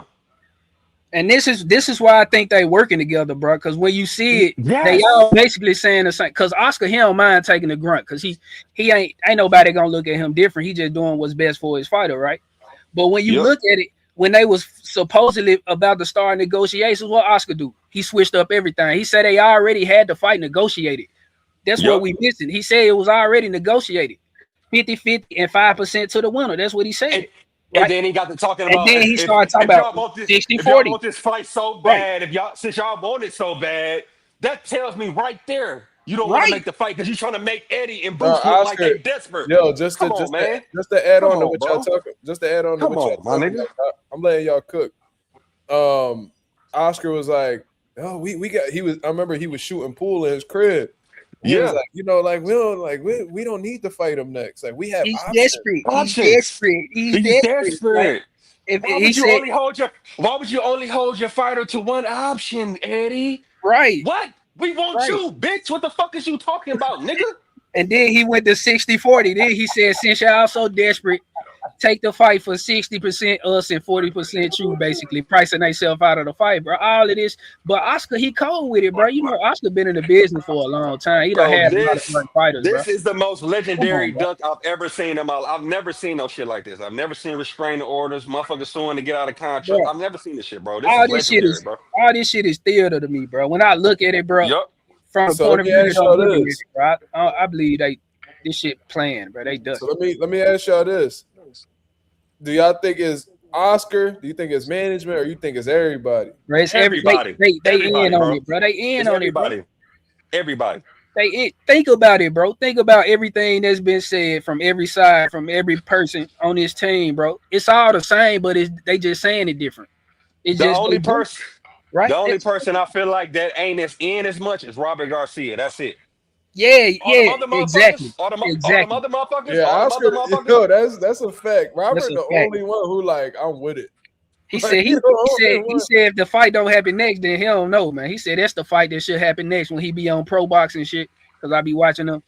He said He's that's the the only fight one that in should that happen team. next, He's bro. the only one on that team that said that. The only but one. see, but Robert a cold motherfucker though, so he really Is. believes in himself. So but Robert, He got confidence. He but he just beat different Andy though. Cruz. Yeah, He he different, bro. different. Yeah. Like Robert Garcia and all them niggas, bro. Like certain Mexicans, bro. When it come to them, some of them different than the other one. We got to keep it a buck, bro. Like Oscar was different, bro. and you know what? You know why Robert gonna do that? Because he getting 10%. Exactly. Yep. So he them big fights, as long as he keep getting them, he gonna keep cashing out. So that shit just of course he gonna be with it. I know I would be. If I knew And I he was getting a percentage of Boost or Virgil pay, oh yeah, let's get this shit. Like, And he's probably the only one that's confident in Virgil for real. He actually He wanted probably- his fighter to he fight probably the best. more- I think that's what you he know wants. who the He's probably scariest more one? confident than Virgil, bro. You He know probably more who? You confident. know who to me out of all of them the scariest one? That nigga dad. That nigga's a Oh bitch. yeah, oh yeah, Who? oh yeah. I seen He's him. a bitch. Virgil's dad. He's a bitch. I seen He's him. a bitch. When he was talking, what did Look- Boost offer? He Look don't at his got no body. You know, look he at not- his face. Look at his body demeanor. language. Like when they Look at his talk body- about I Boots, bro. Yo, Look at the when niggas Boots body back in language. that all that shit. He was, mind you, he was talking all that big shit in them interviews, talking all this bullshit about Boost. Boost stepped in that ring. That nigga ain't say a single word. Look at his face in the ring and look at Bro, I Robert, seen that shit. I was like, yo, Robert this nigga Garcia is shook. Look at- smiling. Robert Garcia is smiling, man. Look at the Yeah, I nigga saw dad. Robert Look at Garcia, his like, dad smiling face. His behind the dad head. was on the side. You could tell he knew what it was, bro. His dad, he on the side of Boots when they facing up. Look at his dad facial expressions when he Virgil heard did fight, too. bro. Virgil Crazy. did too. Virgil Oh, did most too. That's why definitely. he got to explaining himself. Oh, y'all said something first, and Right. I didn't want to. Yeah, Boost told that nigga, Virgil was doing I'm gonna that, make you pay. yo, when Virgil was doing that, he was Okay. cooking me, bro. Because he was like, no, but y'all said, bro, who gives a fuck, nigga? Like you trying to dwell on the past to make yourself sound good. What about right now? And that's exactly what he did afterwards too. He But went you on know, the interview. we wasn't talking crazy. Y'all was talking crazy. You know, your dad, bro, fuck what my dad talking about. Nigga, I'm here right now in your city. What is we doing? Bro, this is crazy. And we still gotta factor in what happened at 147. What they say when the Boost fight was being talked about in the gyms. What was they saying then at 147? What they say? They said Boost ducked them because that's what Virgil claimed. No, When they knew Boost was trying to unify, they It was knew at 47. No, They said, oh, no. we gonna fight, but it's gonna be when we up be there. like 48. It was like four years from now. But That's what then they he said. claimed that Boost ducked him though when he first, because they said the fight was offered to Boost when he first got That- to 54, and he said Boost ducked him because he said he ducked him twice, right? That's what he said. It was never offered at 154. I It was know offered in a miss when Boost was getting ready to unify with Stanionis. That was a publicity stunt too. I seen it. Yeah. And it was no real negotiation. It ain't like they went into Right. they hit Boost team up on some do you want this fight? Move up. You got 24 hours to make your decision. It was no real negotiations, bro. Right. And right after Boost declined the fight because he wanted to unify the titles at least before he motherfucking moved up. He already said that, bro. And right after he declined the fight, man, they had Madrimov on a flyer. Shit. Maybe 24 hours later, I said, oh, yeah, that was a publicity stunt. They already had him in the tuck. You know what they'll never say? Because they offered Xander that shit, and Xander said yes, and they still picked Mazuma. Puerto Rico. So He said, come to Puerto Rico. No, title what he fight. said. Title fight. Before that. But that ain't the first title fight he ducked either, though. That's crazy. At 154. No, but check this out, because they had offered Xander to fight back when Virgil fought Mazumov, and Xander said yes. This was before he was world champ, all that shit. And they went and they chose Mazumov instead. So Xander like, damn, yo, like I accepted the fight with him, like 10 minutes of y'all offering. So like it's funny how people say I remember that, those interviews. I remember those Boots interviews. was like, y'all saying that Virgil ducked Boots, but ain't nobody saying that Virgil ducked Xander. That shit is real interesting. J Cash said Boots pulled Virgil whole card that night. Then we seen the bitching him backstage when he mentioned Arrow. Yep. Who background audio is that? Ain't mine. That's probably my shit. Let me turn this shit off. And they also said that Virgil got offered the Bachman fight, and he turned that down too. Boots Yeah, got offered yeah, about he him. did. He did because he was bringing up that Nah, rehydration. Virgil, Oh, bro. Virgil. Okay. Yeah. Yeah. Then they was talking about because of the rehydration clause. They said Boots was ducking him, but when Boots called him out after he stopped Lima, um Bachman went on his Twitter and said something about he's ready or something. Then next thing you know, shit, him and Kelly is made. So it's like, He man, so these so it was supposed to be Lubin that was supposed to face Bachram. Like that was supposed to be something that was in play. Erickson Lubin turned that shit down to go fight Virgil. So who ended up replacing Erickson? It was Josh Kelly. So Bachram, he popping all this shit, but he already got some shit locked down behind the scenes. And you know what I'm saying? It is what it is. yeah, Boots he wanted, did it. Boots He really did it. wanted to, acclimate to the division. He wanted to do like a little, debut at 54, somebody that, just to get his feet wet, I guess. And he He fought. pulled a he pulled a Sabril Matias. That's what he did. What you mean? Sabril did the same shit when they came at Devin, calling them chicken and this, and then Bill pulled up on their ass and talking to Panda, which was his coach at the time, and calling motherfuckers, and all of a sudden, they need time to do this and time to do that. Sabril did the same shit when they came to Devin, bro. I don't know if Hey, you bro. remember that. Hey, bro. He did the same shit. I don't understand what it is, bro. But boxing, bro, it's like only like a handful of real niggas in this bitch, man. This is crazy to me, bro. For real, for real, for Like real. real. I'm Real talking talk. about like when we look at the guys, right? The people who they say the guys are, bro. You can count on one hand the people who are really like that, bro. And I can't really name that many, bro. If we keeping it real, Name 'em. outside of who, like Devin and Usyk. Devin Usyk, I say, Bam. I say I would even put Shakur in there. I'll put Boots in there. I'll put David Benavidez. I put David Benavidez. No, man. Benavidez David, yeah, gonna definitely be one there of the for ones. sure. He the guy. He the one. Yeah, But I'm Benavidez talking about like is- I wouldn't put Shakur in there. I wouldn't put Boots in there because like, come on, bro. Like, no disrespect, but I can't put them in there based on what they done did, bro. Like Shakur beat Tiafimo. In my opinion, bro, Tiafimo ain't been the same since he beat Loma, bro. And people still giving him credit for that win when he got beat afterwards. He got beat the fight after he beat him, bro. And they don't get a dude who beat him credit, but they give him credit for being Loma. But they don't get a dude who beat Tiafimo. Cambosis. Yeah. And they Don't don't give him give that Devin credit, credit bro. for beating him. Right, that's my point. And they don't get Devin the same credit for being Loma. I think So Shakur like that. I think Boots actually is really like that. I just think he needs that. Me too, opportunity for to sure. prove that. No, For sure. I'm just talking about based on what they've done. I ain't talking about What based they on their done. potential. Yeah, I based ain't off talking what about they done. potential. Yeah, Because Boots, I think Boots one of them ones too. But I'm just saying, based on his he resume, need bro, the opportunity to show it. right, exactly, bro. And I think this Virgil fight would have been perfect for him to show who he really was. Because you got a guy who people saying it's a 50-50 fight. I don't think so. I think Boots gonna beat the brakes off this dude, bro. That's just me though. Maybe I'm biased, but I don't see where he beating Boots at, bro. I don't see how he could, like, he'll stand in front of you type of like. They talking about the power and this, but I just don't see Man, Virgil I'm stepping telling to you, Boots man. like that. I just don't see You him need stepping more to than him like power that. to beat Boots, bro. I'm gonna just say that shit. You gonna need more than that, Bro, he ain't ready for him because his last fight, bro. He fought a can. He fought a nigga who laid on the ropes and got knocked out, bro. Like how that's gonna prepare you for a nigga like Boots, bro? Boots gonna get in there, bro. He gonna be thinking he getting jumped in that bitch, man, with all them angles and shit. He hitting them with he switching stances and shit. Man, Come on, bro. He know what's going on, bro. You seen that training shit he styling was on doing it with and his shit. brother? The way he was, I said, "Oh man, he gonna be hitting that dude from so many angles. He ain't gonna be able to keep up. He gonna have him discombobulated, bro. I'm telling you, he gonna be hitting that dude from all type of angles. It's gonna be crazy, bro. And you know And when I he think they started see feeling that. his, I would love to give Shakur that props too, bro. But I ain't feeling that whole brother The shit. whole man, get rehydration out of shit. here I ain't with that feeling shit, that. man. I ain't not feeling the, that. that rehydration shit, corny too. But what killed me more than that is the whole brother shit. Oh yeah. Like I don't be understanding, bro. Like you can't be out here popping your shit talking about you the best, and Keyshawn out here popping this shit talking about he the best, but y'all never fight each other. It's just, bro, stop bringing up the fact that y'all the best then, because y'all niggas y'all selective with who y'all want to fight. If you the best, you can't be selective and be the best. Right. I think one of them scared of each other. Somebody's scared of each other. I, Somebody's scared of the other one.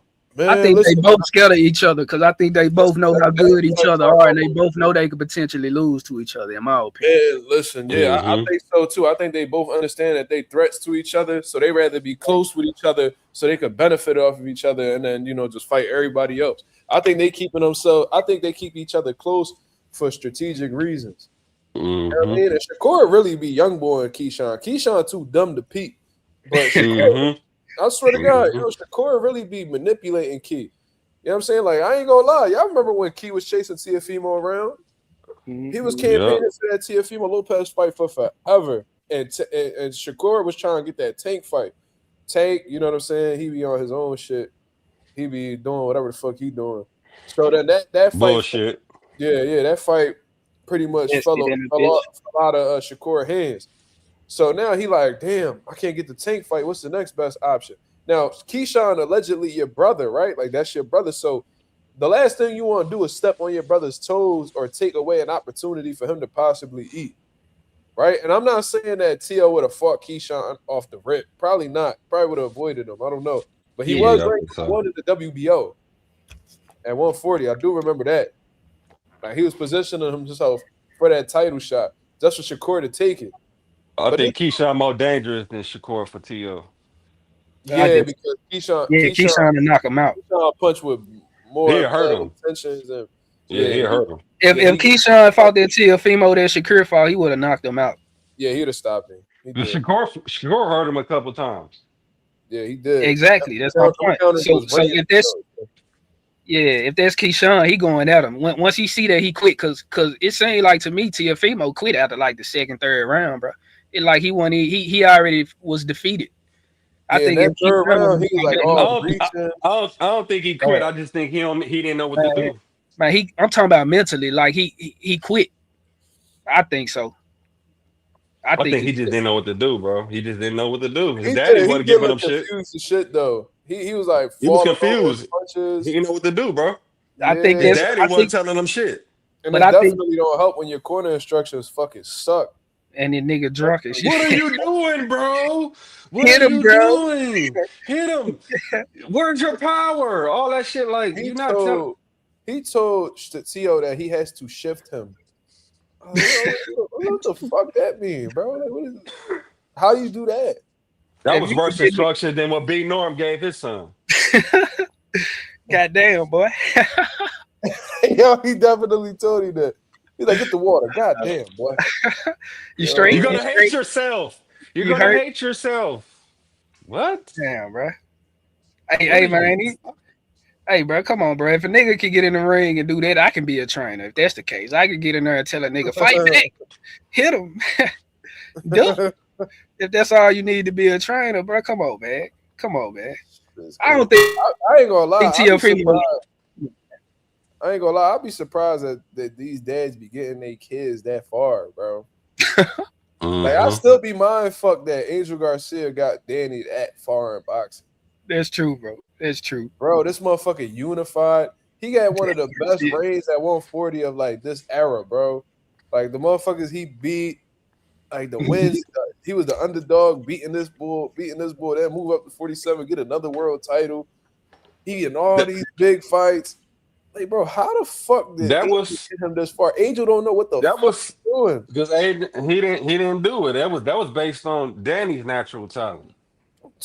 That's what it got to be with T.O. and Brian Norman too. Yeah. Norman Sr. was like the most embarrassing one, though. I ain't gonna lie. Bro. You don't think T.O. Sr. was worse than him? I think T.O. Sr. No. I'm saying like in terms of embarrassment. Yeah, I agree, bro. As far as the build up, was literally on live every day. Oh yeah. Yeah, Dev ain't got nothing for my son. Nah, he ain't got nothing for my son. And I'm like, damn, like he ain't got no power. And I'm like, in my head, I'm like, yo, like he really think that he just gonna walk through Dev? I was like, bro, these niggas elite. You're not just gonna walk through an elite motherfucker. How do you know that? You never seen Devin punch at 140. Right, and you ain't never been hit by him. And then I'm watching Brian Norton. I'm like, bro, I seen this nigga get hurt before. Yes, and if you study the game, you know, motherfucking Devin been shrinking himself down and starving for a long time now. Yeah. And you For a gotta long understand, motherfucking bro. time. You gotta understand, bro. He a big part of who Brian Norman Jr. was. So he feeding his head with this bullshit, you know, and he starting to believe it. He like, you can't hurt me, just like in the face off when he was talking about, oh, you can't punch, you can't. And Devin was like, what's gonna happen if I drop you? He like, you never, you ain't gonna drop me. It's impossible. That's what he said. That nigga So, Dev said, "Yo, y'all hear this? Y'all hear this?" remember this day. That's what he said. Remember this day. Remember this day? He was like, "Yo, Dev knew he had the upper hand, bro." And them motherfuckers, they swear they was experienced, like they belonged there. And it's like, bro, after I seen that performance, I was like, yo, thank God y'all ain't accept that Jerron Ennis offer, bro. Oh man, he would have The been. He way would you would have left that, have killed him. He would have killed him. yo, the way Agree. you would have left that joint, you wouldn't have been the same after that joint, bro. I don't think so, bro. Because I think he would have came at it differently if he fought. I think he went in the fight not respecting Devin Haney at all, and that's why I think he got beat up like he did, bro. I don't think he Bro, respected. but check this out, though. But you know what? But check this out. Brian Norman Sr. was so arrogant. He came on this channel and told me Jerron Ennis hit like a pussy. Bitch, hit like a pussy. Exactly. That's what he said. Exactly. So but he said the same shit about Dev, so he probably would have convinced his son, oh, Boost don't got no power. He just throw a lot of punches. He ain't got But no see, this is what I think. But see, this is what I think, though. I think they felt like Boost was more dangerous. I think they would have prepared. He would have went in the ring knowing how dangerous Boost is. But see, I think because they were saying Dev couldn't punch, bro. That's what they were saying, bro. Right. So I think he went in that bitch like, oh man, this nigga can't hurt me. So he basically walking straight forward with his chin in the air and shit. Either Brian Norman Sr. is dumb. Either he's dumb. Yeah, go ahead. Either he's dumb to the game, or he really felt like that. It's like, nigga, you still gotta land it. You still gotta land the power. Do you not see Dev's boxing skills? He would take all that shit away from you, boy. You gotta land that shit. You know your son is flat-footed. Bro, he dead ass said, he dead ass told me, and look, bro, I've been in the gym and witnessed Boots knock people out. Like I literally seen it with my own eyes, bro. And he was like, Boots ain't got no power, man. We already know, like, we gonna step to him. I said, you gonna step to Boots? He said, man, he can't punch. How the fuck you gonna tell me? How the fuck you gonna tell me he can't punch? I'm like, yo, this nigga really think that, like, I don't know Boots. Like, bro, I've seen him knock out like cruiserweights, bro. Like out.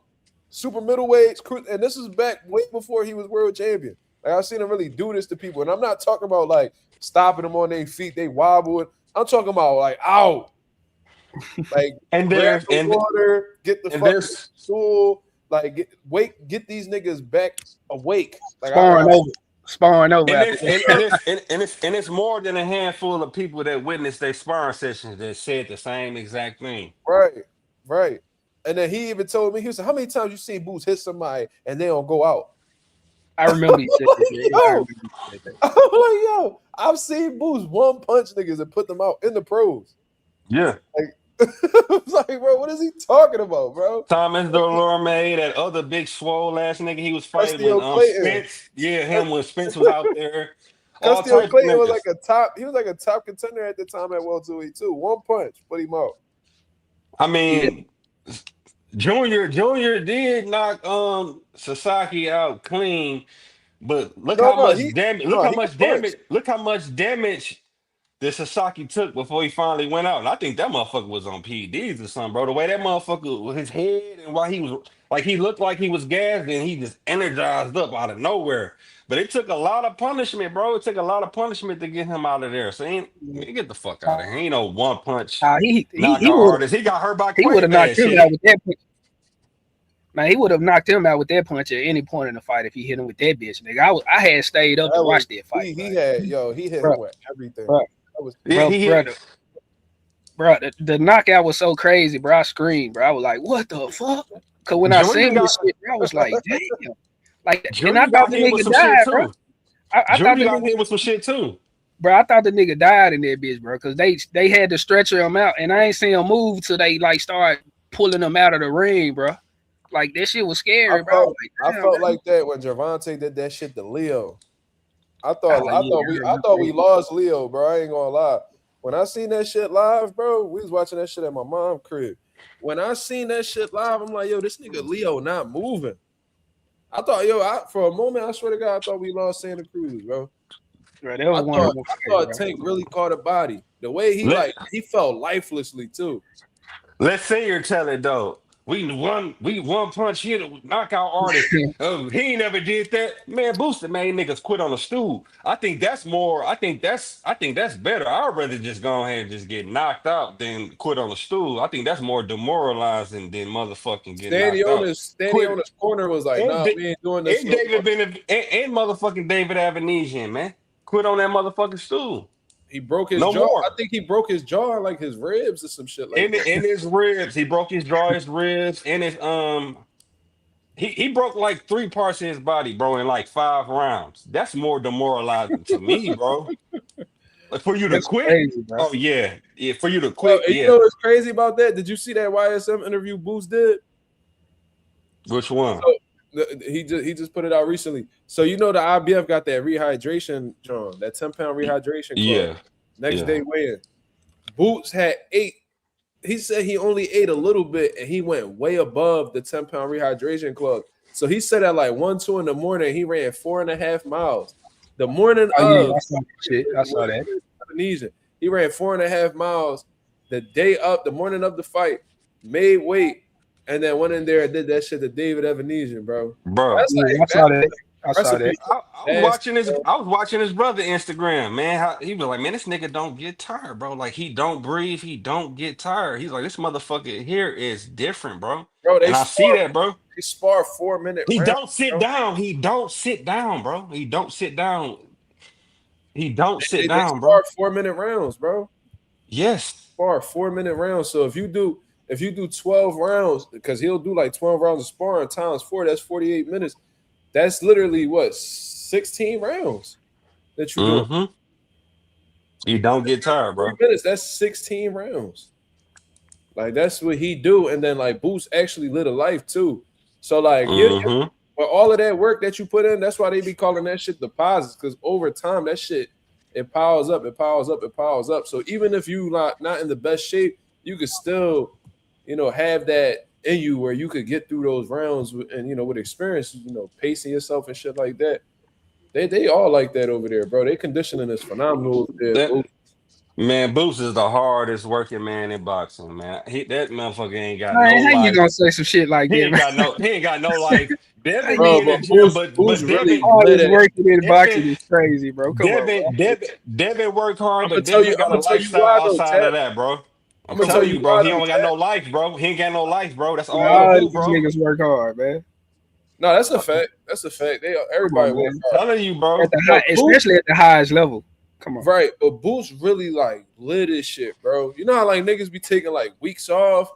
Man, as soon as that nigga get done with a fight, he right back in there.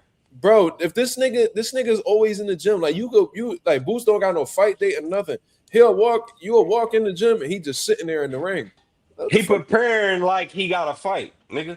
Bro, he'll fight that Saturday. He'll fight that Saturday and then just be that nigga being there by Monday. He'll be in that bitch. He be like, yeah. I'm just. Well, yeah, I get what you're saying. Like, bro. You saying he year round with this shit? He really love that shit, bro. He really love that shit. You can tell, bro.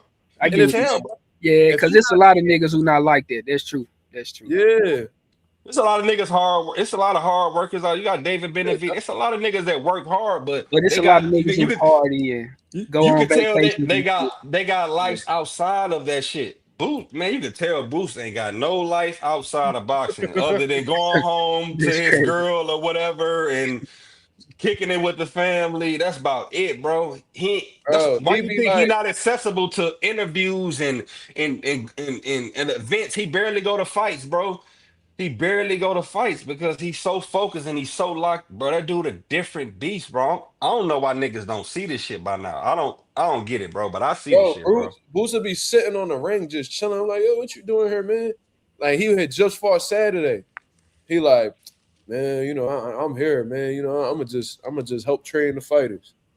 Yeah, what the Yeah, I get fuck? what you're So he saying. in here, like if you watch him, he got videos of him doing pad work and all types of shit. Yeah, I see that shit. Yeah, I be saying. He always is in the gym. He'll find a reason to show up. Like he's that dedicated. So it's good as a boxing fan to see fighters do that. I be feeling like a lot of fighters ain't dedicated enough to be real.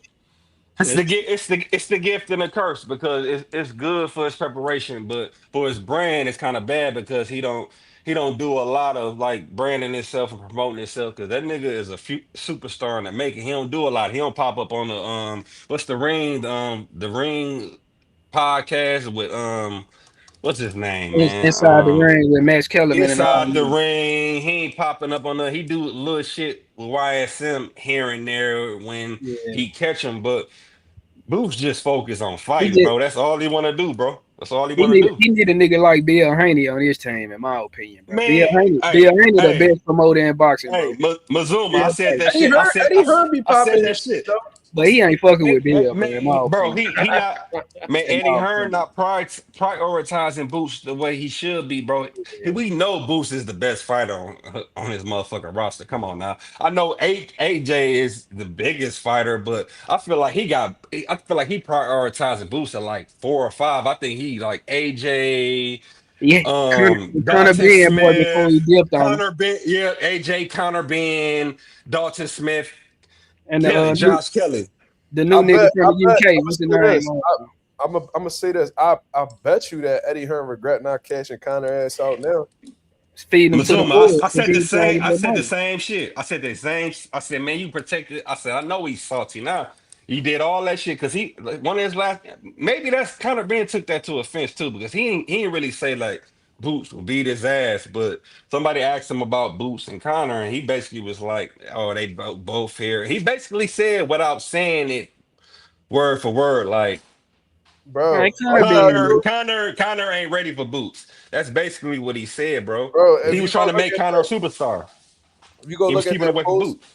if you go look at that post-fight press conference with after the Luisma Lima fight, Eddie Hearn basically said it. He said, "Man, I ain't putting none of my guys in there with him." Yep. Like he dead ass said that. I'm like, yo, this nigga like really don't believe in these guys. Like I said, yo, I wonder how you feel if you kind of bet. I said that shit on the live, so it's I interesting. wouldn't say he don't believe in him. He just don't believe him against that dude. He know what that dude Well, is, bro. yeah, that's That dude what I'm different, getting bro. at. Specifically with Jerron Ennis, he's like, nah, we ain't doing He this. know that dude serious, bro. Shout out to the boy Jason Garcia with the $2 super chat. He said, "You think Boost benefits from sparring Benavidez?" Nah, Yeah. not leave really. that nigga alone. It's too much of Maybe a size difference, man. it depends on what level they sparring on. Man, that's You know, unnecessary maybe the damage, man. pressure. I'm gonna Maybe tell you this. with I'm gonna the tell you pressure. this. Boost don't take it easy on nobody. And Benavidez David don't take it definitely easy on My don't. bad. nobody. Yeah, you don't need Boost. Benavidez is literally about to fight at cruiserweight his next fight. Boost don't need to be anywhere near that. Yeah, nah. And he way heavier in camp and shit. I mean, Bud Yeah. Or even outside said, the camp. Outside the camp. Benavidez said he 205 right now. So, Bud even denounced that when they brought that to him. He like, man, hell no, man. I respect that. you can't be Man. mad at that. Like, Man, But sparring, Benavidez, man, come on, bro. You can't. Man, this nigga. It depends on what level. It depends on what level they taking it. You know, maybe from a like a from a pressure standpoint, maybe he gets something off the pressure. But it just depends on how hard they going. You know, it just depends. It just depends. if That's they too big. willing to work with each other, yeah. But Boost don't That's too. work with anybody. Nah. I was surprised that Boost worked with my amateur. I came up because he sparred one of my amateurs to get ready for Lima and shit. But I was like, yo, like Boost know how to work. I'm like, you ain't about You don't want him to beat the shit out of you. No, he a kid, man. You know what I'm saying? It's like, nah, like my young boy was excited to do it. He was like, yeah, coach. You know, As he Boost, should be. Boost my favorite fighter. I love it. I'm like, all right, let me see what I could do. So I'm talking to his people. He was like, yeah, Boost will work with him. I'm like, you sure? Cause I seen what he be doing. So I was like, all right, let me just, go up to Boost and see what he on. So I go up to Boost. I was like, yo, bro, I appreciate you. He said, no, I appreciate you, man. I can't get no work. I was like, oh shit. So I already know what that means. If a nigga ain't getting no work, it's because they ain't ready to go through that type shit. So I was like, yo, but my kid, he said, no, bro. Like he said, yo, he was like, Mark, we cool. Like We gonna work.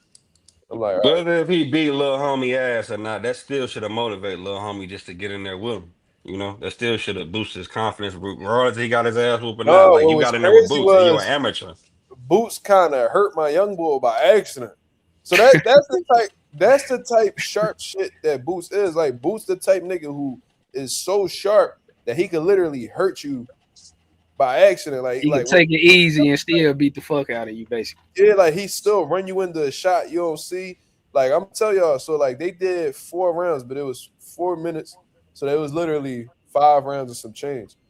So the first round was cool. Boots did the craziest shit. Boots like threw a jab, and then he did like that Roy Jones like leaping left hook. Yeah. But like he literally like jumped off the canvas, like he was like all the way the fuck up in the air, and I was like, what the fuck? So then they continued on. My boy was trying to put the pressure on Boots. Boots was sitting on the ropes. Boots' defense was immaculate. He was doing real well. And that's what they sleep on. They think he ain't got no defense. I'm telling you. Right. Ask Sean Porter. Ask Sean Porter what it's like.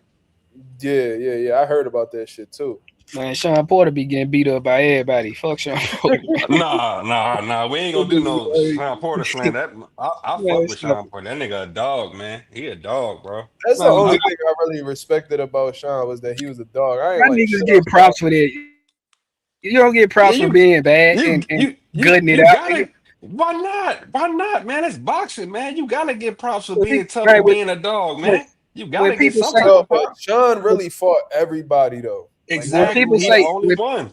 When people say he a dog, to me that mean that the nigga be getting beat up a lot, and he take it. That's what I hear when I hear a nigga. He's a warrior. He's a dog. I mean, you could be a dog and still win the fight though. He didn't got worked out. He didn't got worked out sometimes, but even in that Bud fight, shit, up until Bud came in at 10th round and stopped him, man. Sean Porter was winning that fight, bro. Sean Porter got some solid wins though. He beat Devin Alexander. He beat Paul. And I know everybody beat Paulie, but he beat Paulie. Bro, don't ever mention Paulie when you see a good world champion though. So I'm just saying that even the Barrios was a world champion. Even the fight. Let me ask you this, Tap. Who Adrian Broner best win? Nigga, Adrian Broner trash. Nah, I ain't cut it out, bro. Cut it out, bro. Come on, Adrian Broner, bro. I love Adrian Broner because he was funny, bro. Come on, bro. Be for real, bro. Even the fights that Sean Porter lost, he I don't want to disrespect Adrian Broner. Devin Alexander. He got Devin Alexander. He got Paulie. He beat Adrian Broner. Yeah. He beat your Dennis Ugas, who became champion after that.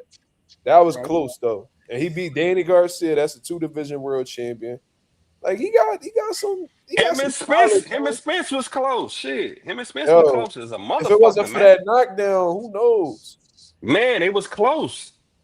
But I think it was really because Errol tried to fight his fight. It was just dumb. Yeah. I ain't gonna lie, that was a terrible game plan from Errol. Like that's what Sean get into, and you trying to do that to prove what? He trying to, know how niggas get when they got their pride. He trying to, I'm gonna beat you at your game. Basically, that's what he tried to do. I don't be understanding that. Man, Sean Porter. That's why Lamont keep getting drawn. True. Hall of Famer in my eyes, bro. Sean Porter. I respect Sean Porter. Even the ones he lost, bro. He put up a fight. He didn't get smoked by nobody. Why Anonymous said Mark always shitting on Broner? I ain't even say nothing. That wasn't me. But historically, I have shit on Adrian Broner a whole lot. I did say he probably the worst 4-division world champion ever. Niggas just disappointed in him. We understand his skill set I'm and what he waiting was. for somebody to tell me somebody niggas just disappointed champion that was worse than Adrian Broner. Really think about it. You can't find one because the nigga trash. I ain't gonna. He ain't trash. He just fell into that Floyd Mayweather shit. And he wasn't able to conduct himself like Floyd. He wanted to live the Floyd lifestyle, but he wasn't able to conduct himself like everybody Floyd. Who got stay disciplined. Everybody that did 4 divisions and up. You talking about motherfucking Mikey Garcia? He ain't better than no fucking Mikey, like at all.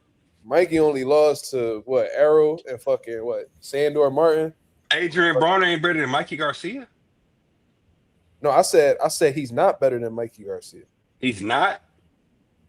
Have you ever fought him? No, I don't think. No, they ain't fight. Yeah, they did. Mikey whooped Broner ass. Oh wow.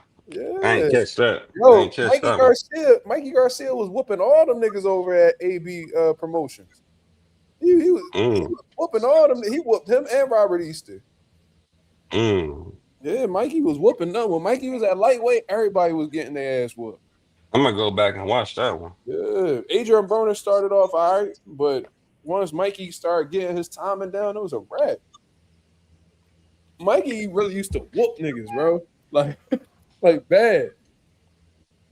One of my favorite Mikey fights was the when he fought Sergey Lipinets, bro. That shit was fire ass fight.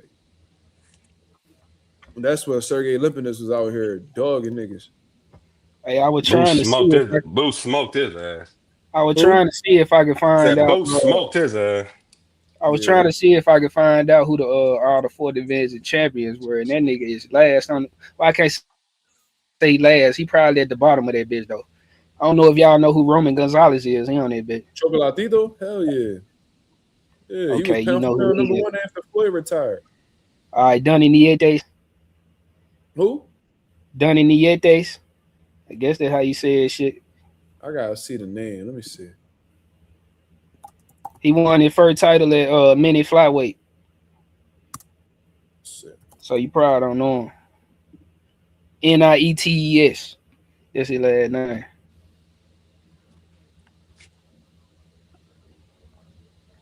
Look at this. They probably gonna try to get Boost manager off, most likely. So who the fuck said Shakur? Is that anonymous? He said Shakur. No, I'm just kidding. Yeah, don't play with Shakur like that. When you look at the list, though, he actually is. But we got to include the niggas from many flyweight and shit like that. If you're gonna include them. Say they Tommy Hearns. Hell no. Sugar Ray Leonard. Fuck Hell no. Roberto Duran. Fuck no. Pernell. Fuck no. Oscar. Fuck no. Oh, you talking about Leo Gomez? Nah, that ain't who I'm talking about. Oh, but who is that nigga though? Nah, that's that mini flyweight. You know what I mean? That's like, and that was back in like the 90s, the 80s and 90s. Yeah, 1988. I said. I respect them niggas. He definitely better than Roy Jones or Floyd or Manny Pacquiao, Eric Morales. He definitely not better than Eric Morales. I think some of them niggas got. He not better than Jorge Arce. He not better than Jorge Arce. Juan Marquez. Hell no. Hell no. Nonito Donaire. Fuck no. Hell no. Miguel Cotto. Hell no. He ain't better than none of these niggas. Oh, okay. You talking about Donnie Nietes? Yeah. Donnie Nietes. I'm not too. I don't know who he is, so you can say maybe. Possibly. I don't know. Yeah, I don't know. I'm really not that educated on those smaller weights because a lot of these dudes be like from Asia and shit. Yeah. So we don't even see them. Leo Santa Cruz? Hell nah. Hell nah. I was about to see like, Didn't they get Tank some trouble for a little while though? Who? I would say trouble. Leo used to give niggas work. Leo used to fuck niggas up. He said Tank, then he get Tank some trouble. He was punching Tank and shit. Tank was just setting him up though. He walking through that shit just so that's how Tank be moving though. Like he'll be losing rounds and then just ice you. He did that shit to Frank, and he did that shit to Hector Garcia. Although they was on some bullshit with Hector Garcia. Barrios was doing this thing against Tank until Tank caught him. For real, for real. He caught him with some wild shit too, nigga. You see, he's supposed to be moving up to 154. Canelo Alvarez, fuck no. Yeah. Mario Barr supposed to be moving up to 154. That's what they reporting. Yo, you know what he need to do? You know what he need to move? His motherfucking jersey on the rafters, and he just need to retire. That's what he need to do. Bro, if you gonna be performing like that, bro, get the fuck out of the sport, bro. Like, go ahead, bro. Who the fuck gonna pay? Who gonna want to see you fight? I feel like his trainer was a double agent, bro. Man, shit. Man, even, bro, his trainer could have been, man, that nigga trainer could have been Emmanuel Stewart in his prime. This nigga's ass. Like, there ain't nothing we could do about him. He's trash, bro. He blocking the punches with his head. What the fuck a trainer gonna do if a nigga blocking punches with their face? What are you gonna say? T.O. saying Like, I remember when this nigga Bob Santos was training him, man, and this how you know he a fucking airhead, because he kept touching gloves with Pacquiao. This nigga Bob Santos told him, yo, stop touching gloves with this nigga and fight, bro. Buddy ass shit. This nigga, he like, okay. This nigga, the bell ring, he go touch his glove. Bro, I would have slapped the shit out of Mario Barrios when he came back to the corner. What the fuck is you doing, bro? Do you hear what I'm telling you? Like, bro, he's an airhead, bro. And then he just be sitting there, just he don't be having no type of like urgency, nothing. Like he just he fucking suck, bro. That shit pissed me off. That shit pissed me off when the Navarrete and Nunes, they just kept touching gloves. I'm like, man, I get But it. Y'all respect each other. At least they was beating the shit. They touching gloves from respect, nigga. Like, all right. Yeah, I understand that, but we can do that afterwards. I ain't finna keep touching gloves every motherfucker round, Navarrete was touching gloves, but he was beating the dog shit out of Nunes. This nigga Mario Barrios was touching gloves with Pacquiao and just staring at the nigga. I'm like, oh my God, bro. I'm watching Manny Pacquiao with no legs get off on this nigga. I'm like, bro, ain't no way. Like, Manny Pacquiao ain't shit without his legs. You still making him look like a superstar. Like, you got Pacquiao feeling himself. Thanks to you, he getting a rematch with fucking Floyd, you bum-ass nigga. Thank you. That shit crazy. Robbing the bank like a motherfucker. The Barrios could have ended all that shit right there. Get that old nigga up out the mix, bro. You gonna go ahead and get this nigga some more confidence. Ain't no way. Crazy, man. My boy Ghost said, Mark, you think Xander Josh happening? I don't know, bro. I don't know. To be honest, I think Josh Kelly gonna go ahead and hold that belt hostage in the UK like a lot of these niggas do, bro. So they come to the US, they grab that world title, then they just hide out in the O2 or the fucking Wembley or some shit. Like they don't be wanting to run. Yeah, he finna go find somebody in the UK. Yeah, they gonna go ahead and fight somebody in UK. They gonna fight a fucking Lee Walsh, a Connor, a fucking Connor Parker, a Liam. Fucking like they gonna fight somebody. Campbell Hatton. They gonna go ahead and fight some of them niggas. Like they know he on the match room, man. He on the match room. They know what's gonna sell regardless. You know Eddie ain't finna give that boy no smoke, man. Eddie know what he doing. Eddie ain't giving these nigga no smoke, man. He finna get this nigga a dub. It's gonna sell regardless in the UK. He gonna sell out the arena, get some money out of this nigga, man. That's all Eddie care about. Because they already saying basically that they trying to fight in his hometown and shit. I think that's a done deal. So let me go ahead and pull them tweets up that because I seen Xander and Josh had gotten into it on Twitter. Yeah. Xander ain't fucking with me because I texted him and he ain't like that I text him. So I mean, it is what it is. Xander said that boy ducking, man. He said that boy ducking out here, man. Xander got so mad yesterday. He said, brother, I don't know how you got my number. He was mad. He was mad as shit. I'm like, bro, all right, bro. You know what? Fuck you then. Think you too good, nigga. Anyways, this is the interview that was circulating and that got Josh Kelly attention. So let's pull this John up. Hold on. Now, what's the next step? We did engage in conversation with Josh Kelly and his team. Just to put it easy, he does not want to fight. Wow. He just doesn't want to fight. I mean, we told him for the right money, we'll go to England. If not, come to Puerto Rico. We have a date for you. We both fought in the same date. It was supposed to be an easy conversation. He does not want to fight. He just doesn't. And that's just that. I can't make people fight me, you know? Right. Now we have this weird thing with Boots and Virgil with the court and suing and Virgil and Golden Boy suing each other. Right. All of that. Still waiting on what's gonna happen. Supposedly they should make a fight happen. We don't know yet. Haney also called me. Yo, Xander, you know they ain't gonna fight, nigga. You know they ain't gonna fight. What are you talking about? He already said that he picked Boots to I think stop Virgil. He said put belt to ass. That's what he said. Yeah, belt to ass, yeah. That's what he said. And you know, it is what it is. But why you sit here? Oh, they could probably get it. Bro, De La Hoya literally put Virgil on the shelf. You know that shit ain't happening next, bro. Like, come on, dog. Like, why don't you approach Boots like how the way you approach Josh, nigga? They both matchroom fighters. Is that They ain't duck gonna talk do too? that. Is that duck talk? They ain't gonna do that, bro. It could be. It Is could that They ain't be. gonna do that. talk? It could be. He not addressing Boots yet. Hold on. Let me hear the rest of this. Boots need to go to Zuffa, man. Where Turkey at? No, shut your ass up.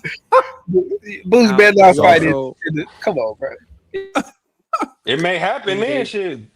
Boots in the apex, my boy. Come on, Yo, Boots, I swear to God, you go ahead and you sign with Zuffa, I'm pulling up on you, bro. That's unacceptable, bro. It may Zuffa can get him the fights because you know if you Turkey go on the ahead sheet. and you trade in these Turkey on the titles sheet. for a Zuffa belt, Boots, Turkey on the sheet.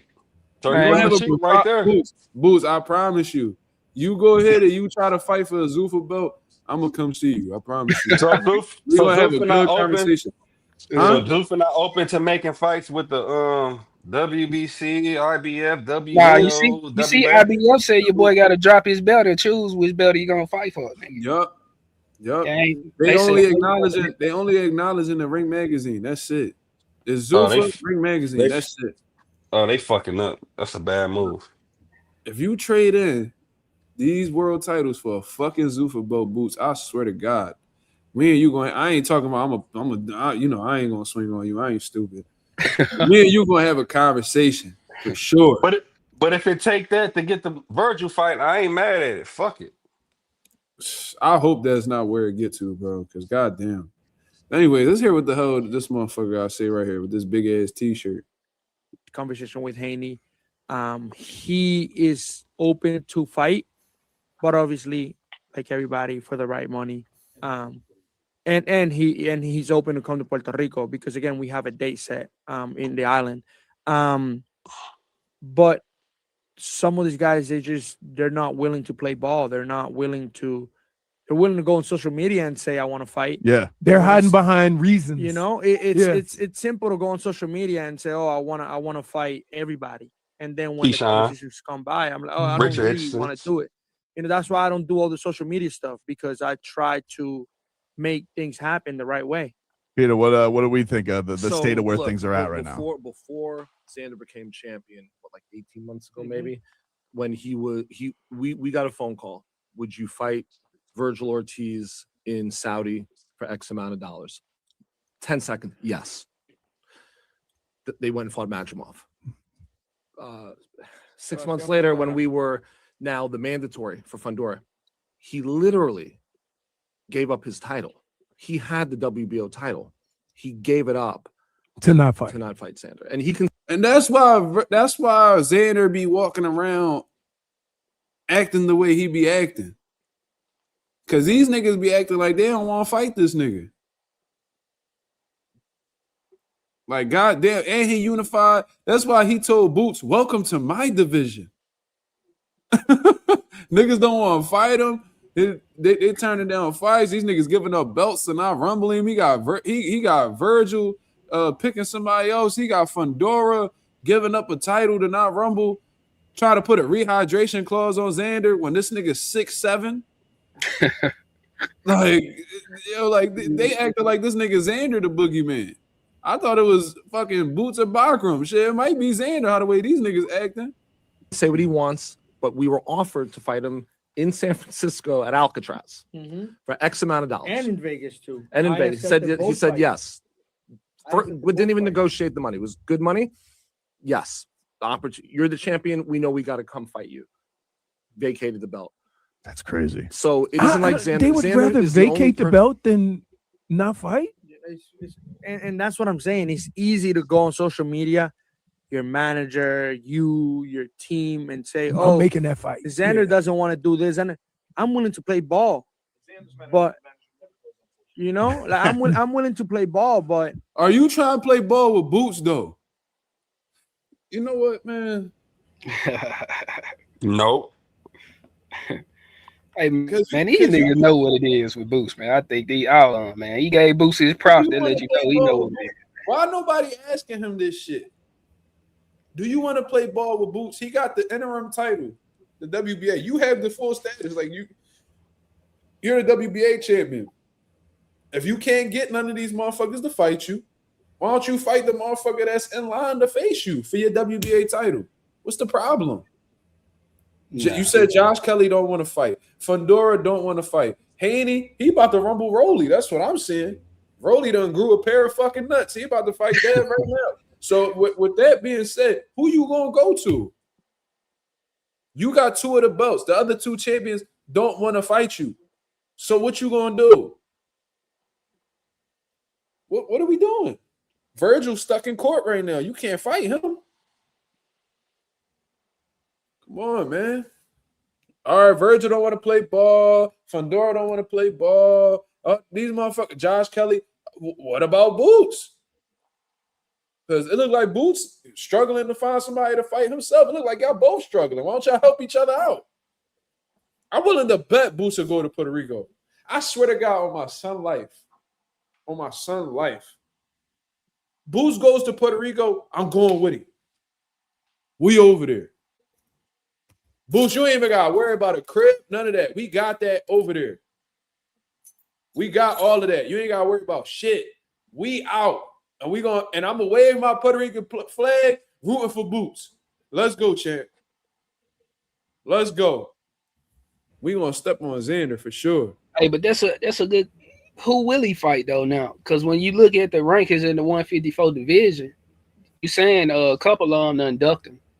Vergil going through what he going through. Boots seemed like the only other option unless he gonna give a nigga like Brandon Adams a shot or some shit like that. And I don't think he want to fight. I think Brandon Adams signed with Zuffa. He did. I heard he did. Let me see. Let me check. Let me just do this to confirm. Let me see. Did he sign with Zuffa or I'm tripping? Or he got a fight lined up or some shit like that. I think I'm tripping. But I know he got a fight coming up April 11th. That's what I do know. Who he fighting? Fighting somebody by the name of Adjarko. And an IBF final eliminator. April 11th. So he campaigning for Josh Kelly belt. Okay. Josh Kelly definitely ain't gonna fight him. I don't believe he gonna fight him.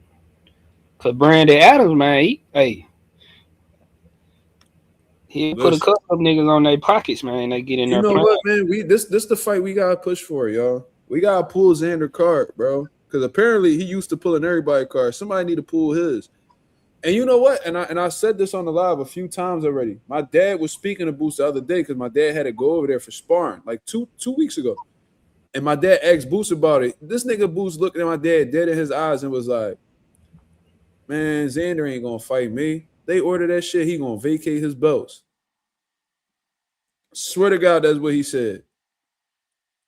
So Xander, come on, bro. You can't have that selective smoke out here in these streets, cause niggas don't want to play ball. What you gonna do? What you gonna do? You gotta do something. Who's more worthy of fighting for your 2 world titles than Boots, considering everybody else is unavailable? Come on, man. Nah, he ain't gonna fight. This nigga Miguel keep pushing. He fight Charlo, Boots. No, fuck all that. Fuck all that. This nigga Charlo been gone for 2 years. He been inactive as fuck. I'll fight Xander all day before I fight Charlo for what?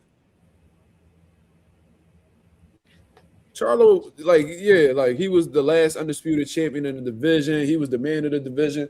But like motherfuckers be acting like you could get a rain, like you could get a rain check on this shit or something.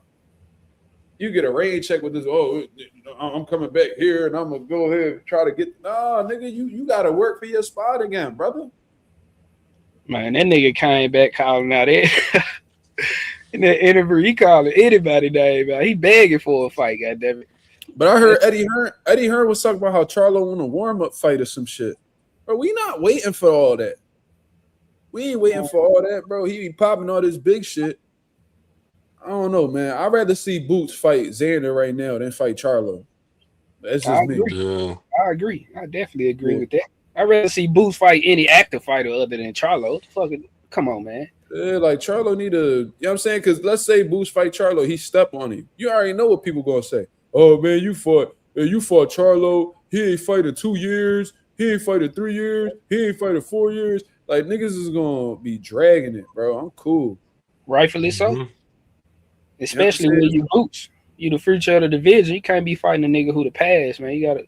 Right. I don't think Xander wants that smoke, man. Xander don't want that smoke, in my opinion. I think he's smart. I think he know that the champion is easier. Yeah, easier fight. Why not fight for another belt? Why would I fight a nigga who ain't gonna give me nothing but an ass whooping? He ain't got no belts or nothing. So I mean, I text this nigga Xander, yo, what's up, nigga? You gonna fight Boots or not? You petty. Man, you petty. Nah, Xander don't want that smoke, man. I think all them niggas know what time it is, man. I ain't gonna make that nigga feel Boots. So Josh Kelly followed up. Y'all can see the tweet right here. He said, "This is some lies here. 1, my promoter is the only one making offers to you. 2, we are willing to come to the U.S. to make the fight. 3, I've been told categorically you said you will not come to England. 4, Matchroom and DAZN have a setup on TV. Top Rank doesn't at the moment. So I'm smelling someone sees an easier fight elsewhere for some money or has overpriced himself on purpose just to look at different options. Now you all could have boxed Bakr. Nobody jumped at their chance except me, and I went and I beat the boogeyman. So no way would I be refusing any fights with the likes of Zayas." Damn. So he gonna use that fight with the boogeyman. That's what the nigga gonna use to duck. I fought Bakr. Why wouldn't I fight you? Right. Like, nigga, I fought the hardest fight. Now I could just fight anybody. That's what these niggas be doing, man. Come on. Meanwhile, this nigga Bakr only beat Tim Tszyu. And y'all niggas out here acting like he just. Everybody beat Tim Tszyu.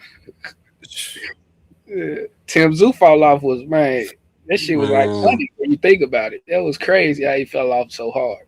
Yeah, Tim Tszyu he was snapping at first. And they were marketing him good too. That cut that he got off Sebastian ruined him. True. For sure. So Xander follows up and he says, 1, 2 weeks ago, Top Rank approached Matchroom. We are still waiting on a formal yes from you. 2, this is the first time I hear you say this, so that's good news in terms of what, I guess wanting to fight. 3, false. Your own promoter was the one that told us that the economics don't work in the UK. 4, we have a date, a venue, and TV in Puerto Rico ready to go and only waiting on your formal yes. Now that you said yes, Top Rank, Matchroom, Eddie Hearn, Bob Arum, let's get this unification done. All right. We'll see. I don't know. I don't think Josh Kelly is gonna do it. Man, hell, Josh Kelly he's probably got the belt on now. Goddamn, he ain't getting that belt up, man. Come on, man. He gonna go ahead. He gonna bring that. He gonna do a little homecoming fight in the UK because Eddie Hearn love doing that. Once he gets somebody to become a world champion, he bring them home.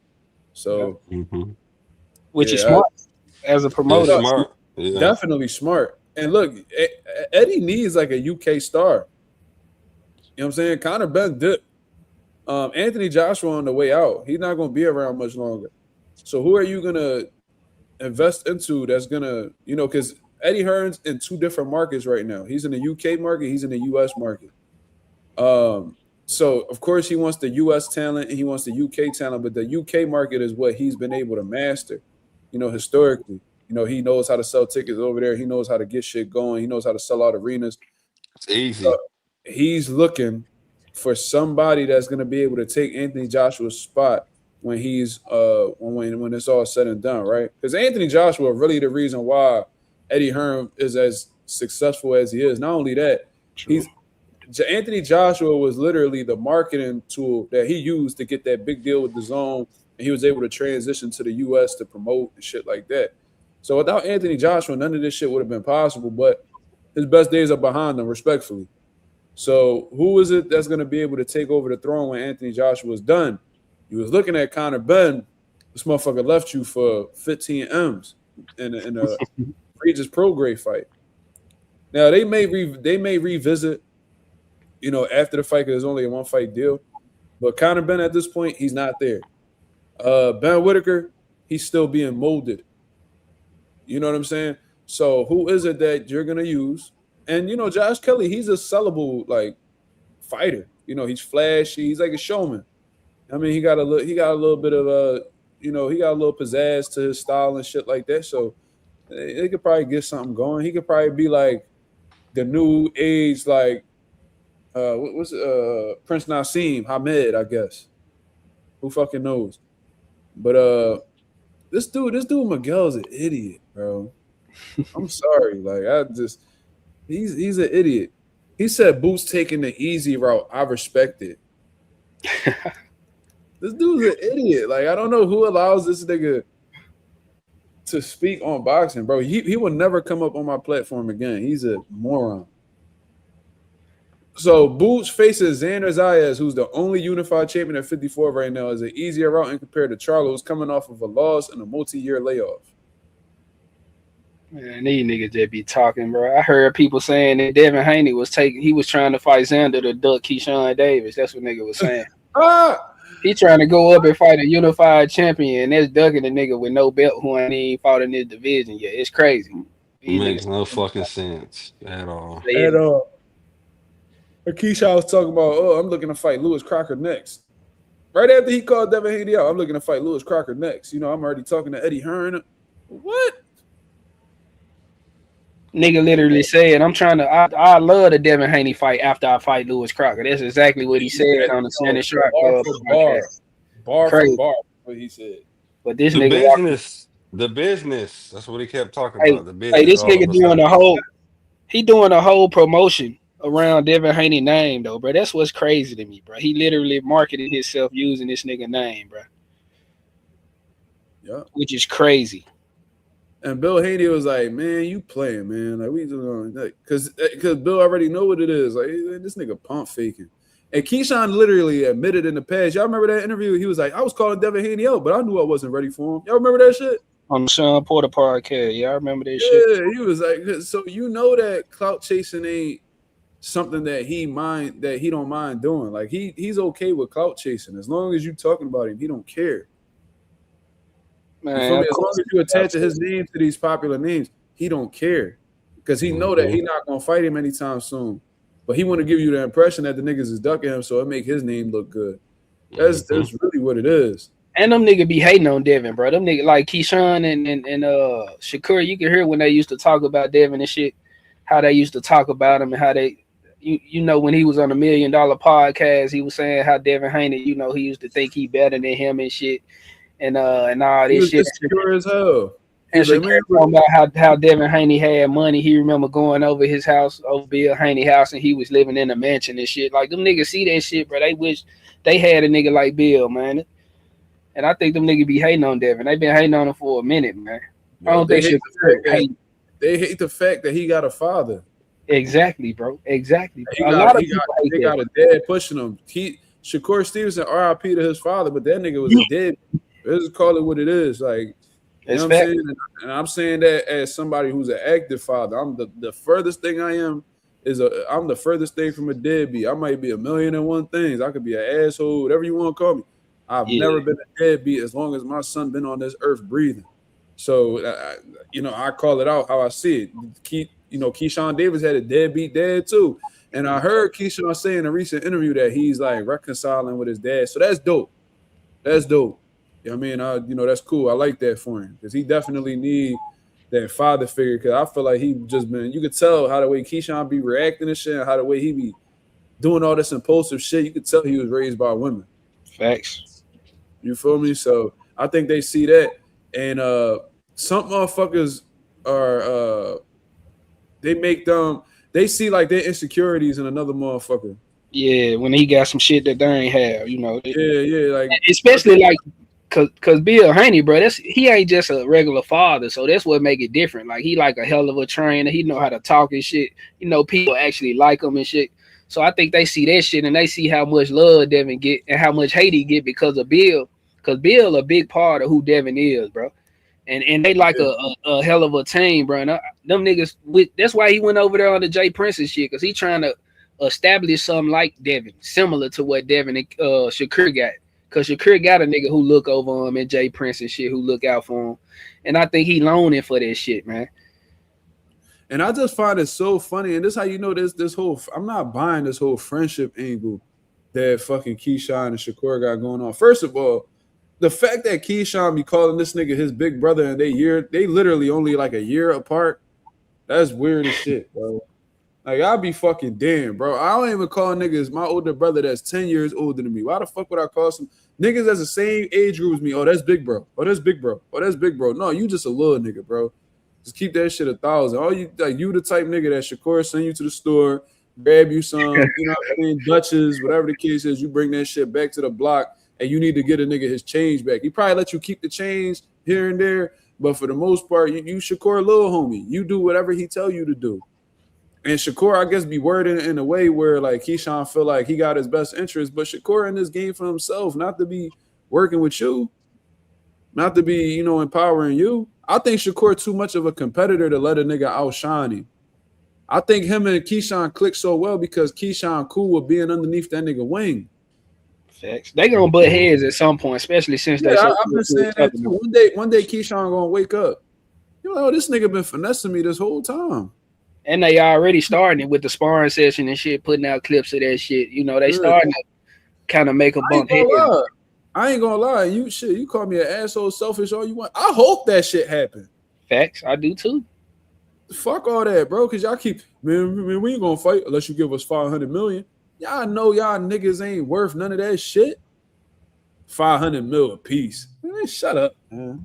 Shut the hell up. You niggas ain't investing $1 billion to see y'all niggas fight, bro. So stop talking about you the best. Stop talking about you the best if y'all not willing to prove it. You know how corny you sound when you like, man, ain't nobody fucking with me, nigga. I'm the best. And they can't see me except Shakur.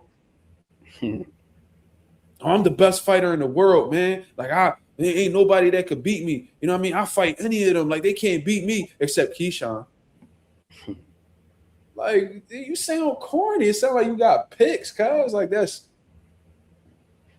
shit frustrating. I ain't gonna lie. That's probably like one of the most frustrating things that's currently going on in the sport as a boxing fan. This whole friendship dynamic. Buddy, Hitchens be on that tight time too. That's why I don't respect. I don't just gonna say that nigga name, bro. You see how they disrespected the boy after he pulled out the fight? How the nigga putting AI photos of him with a wedding dress on? That's crazy, bro. He got listen. It's crazy. Keyshawn been at 140 since he was a child. Let it the fuck go. You're preventing your body from growing, so it's deteriorating as a result of that. Listen to your body. Move up and weight. What are you so scared of? You know why it's the perfect time for Hitchens to move up to 47 right now? Because everybody from 40 moving up to 47, nigga. Look, Tiafimo moving up. Devin just moved up. Fucking Ryan just moved up.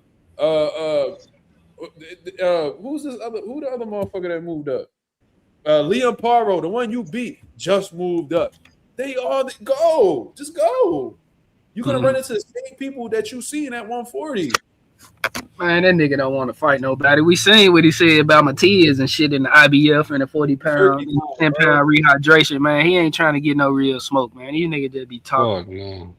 Come on, man. No, he's scared of that style, man. That's why I was so surprised he was fighting Duarte. I'm like, he about to fight Duarte. That's a tough style for him. Because, you know, historically, he's always struggled with, like, those come forward pressure guys that let their hands go and got power. Like, he don't like that shit. You know, and Duarte, I thought Hitchens was going to outbox him for real. That's just what I thought. But Duarte, I said he could give him, if Duarte could get past Hitchens' jab, he could have some success. He put that pressure on him, keep pressing him. I think he would have broken him. To the body and shit. Close that gap, get him, cut the ring off effectively. You already know Robert Garcia was teaching him that. Robert don't play with that shit. Robert gonna make sure that them niggas is in shape to fire for 12 rounds. That's why Robert game plan with Mike Donna going into the Floyd fight. The first fight was real difficult for Floyd. This dude Mike Donna didn't stop punching. You see what I'm saying? So he gonna make sure they in phenomenal shape. And one thing Robert gonna do is teach a motherfucker how to cut that ring off. So you already know they was locked in on that. And Duarte big as a bitch, man. Huh? Man, the last fight I watched of the nigga, man, the nigga back so big, bro. The nigga, he ain't no small dude, bro. So He's not. you got to be careful getting in there with niggas like that, man. And I think Hitchinson, just like when he ducked Matiz, the reason why he ducked him, I think he did the same for him. He knew he can't go in this fight with a 10-pound rehydration knowing that he ain't gonna be at his best because he gonna get beat up, man. But my whole thing is, if you know that, why are you still there? Why compete for the IBF, number one? And then two, if you know that 10 pounds ain't enough for you to be as close to 100% as possible, why are you there? You still looking for advantages because you that insecure, you don't believe in yourself. Yeah, that's what he doing. Move up. He got a belt. That's what's keeping him there. And you wanna know how I know he turkey? You wanna know how I know he turkey? Because he still ain't speak about the shit. The nigga been MIA since then. Has anybody seen Hitchens? I ain't seen the nigga. Has he done an interview? This motherfucker ain't post nothing on Twitter. He was doing all that shit talking on Twitter not too long ago. He came up there. Did you see? He came up there with his motherfucking meta glasses weighing in. He was recording the whole weigh-in. Like, at least put that out, nigga. Why don't you put that out? Shit, show us something. Show us that you alive. And I'm talking about he be talking crazy though. That's my problem with a lot of these niggas, man. They be talking like they like that, bro. Hitchens one of the best trash talkers in boxing. He be talking. Shit. He a bitch, and I beat the fuck out of him and crazy, bro. Yo, Hitchens was in Puerto Rico at the beach talking crazy to Leo Carl. You was a bitch, nigga. Fuck you, nigga. I'm gonna knock you the fuck out. I'm like, bro, what's up with this nigga? Like, he in Puerto Rico agitated. And I'm like, yo, whole time, that shit don't be real. Bro. And I always said that Hitchens, I'm surprised because Hitchens be bigging up like his amateur pedigree and all that. But all the nigga did was lose to the niggas who's champion today. All he did in the amateurs was lose to the niggas that we look at today that's champion. Name somebody notable that he's beating the amateurs. It's right there on BoxRec. You go click the amateur section of his BoxRec. Name somebody notable that he's lost to. I mean, that he's beat. He ain't beat nobody. Nigga lost to Boots. Nigga lost to Jermaine Ortiz. This nigga lost to Gary Antoine 4 times. God damn. This nigga, all he do is lose. He was so, and I'm not gonna say he was ass, but he was so below his peers that he literally had to go to Haiti to represent to be an Olympian. Haiti don't got no competition. When has Haiti ever been known for boxing? I don't even know what Haiti known for. Keep it a buck. I don't know what they known for. But I know boxing definitely ain't one of them. So it's like, they known for beating oppressors and shit, using voodoo to get them out of there. Shit. You know, they beat them in the war and shit. You know. Yo, so yeah. But Hitchens had to go. He like, yeah, I was an Olympian. Blah blah, bro. You ain't even medal, cuz. You ain't even medal. I hate when niggas say I'm an Olympian like that. I mean, I ain't gonna say it don't mean nothing, but it really don't in the grand scheme of pros. Like, and I always said this: if a nigga's a professional boxer and he brings up his amateur background, that means he ain't do shit in the pros. If you had to bring up what you did in the amateurs, you ain't doing enough in the pros, brother. Like, you ain't never hear Floyd talk about when he running through his accolades. He not talking about, oh, I won a bronze medal in the Olympics. Never hear Floyd say that. He'll talk about it because he got robbed. He'll say, I received the medal. But when he talking about all his greatest accomplishments, he not talking about what he did in the amateurs. He talking about how many world champions he beat in the pros, how many world weight classes he got belts in, all that type shit. I mean, like, niggas ain't talking about the amateur shit don't matter. That's a totally different department. That's a whole different section.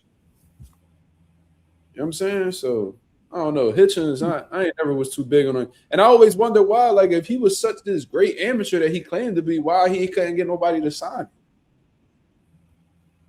Mayweather? Yeah. Mayweather. Eddie Hearn basically told that nigga, man, hey, you leave me, nigga. We gonna bring you out.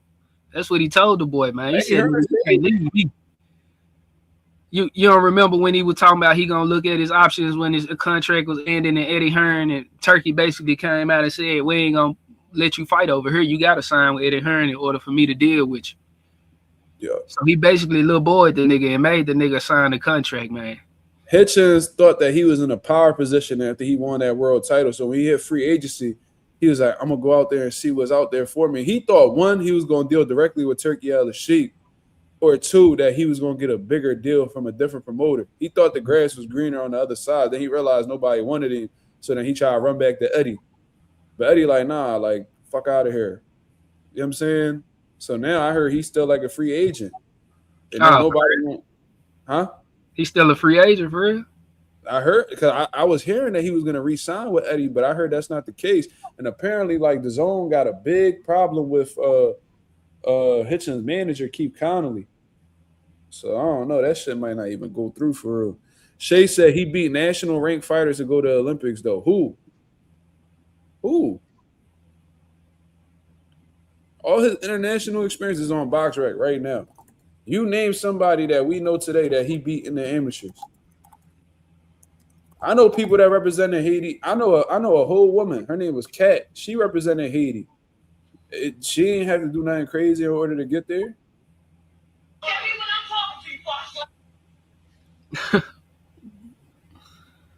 Man, this nigga trash, man. Who you talking about?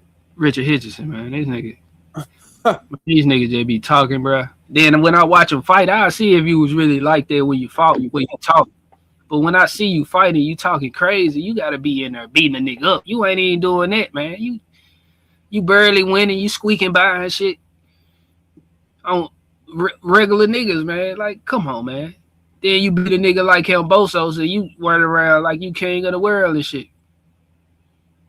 He was so hyped after he beat Camboso. Like, he thought that shit was like take his stock to a new stratosphere. Like, nigga, he got stopped right before you stopped him.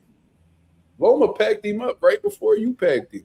And he talking bad. That he called out Devin Haney as soon as he get a chance, nigga. When T.O. in the ring, what's that fight where T.O. was in the ring and he called out Devin Haney instead or some shit? I think that was after the fight when he beat Camboso. This nigga's so scared of Gary Antoine. If you peep when Keyshawn and him was arguing, Keyshawn was like, yeah, and I know who got your heart, nigga. Yeah, I remember that. I knew exactly who he was talking about. He was talking about Gary Antoine, bro. Gary Antoine was talking about how, because he 4-0 against him in the amateurs, right? But that Hitchens had came over to his gym one time and ain't want to spar nobody. Everybody sparred except him. Niggas be scared, bro. Turkey time, bro. You know who Rashad McCants is, bro? You watch basketball? Say that again? You know who you watch basketball? A little bit. You know who Rashad McCants is? No. Oh, okay. Well, you wouldn't understand it. But yeah, he basically like a Rashad McCants ass nigga, a sorry ass nigga who be doing a lot of talking, but then when you look at his resume, he ain't really did shit. But he expect a lot from other niggas and shit. Like, he expect other niggas to be great, but then when you ask him to be great, he can't do it. But he sit up and talk like he great. J. Cash said deli special smoked turkey with Swiss. That's crazy. Somebody by the name, my boy Junior said a dude in my city did the same thing. Team Canada did it wrong, so he went to the Olympics with Haiti, lost in the first round. Yeah, bro, that's everybody's scapegoat. Because Haiti don't got many options. So, that spot might be available.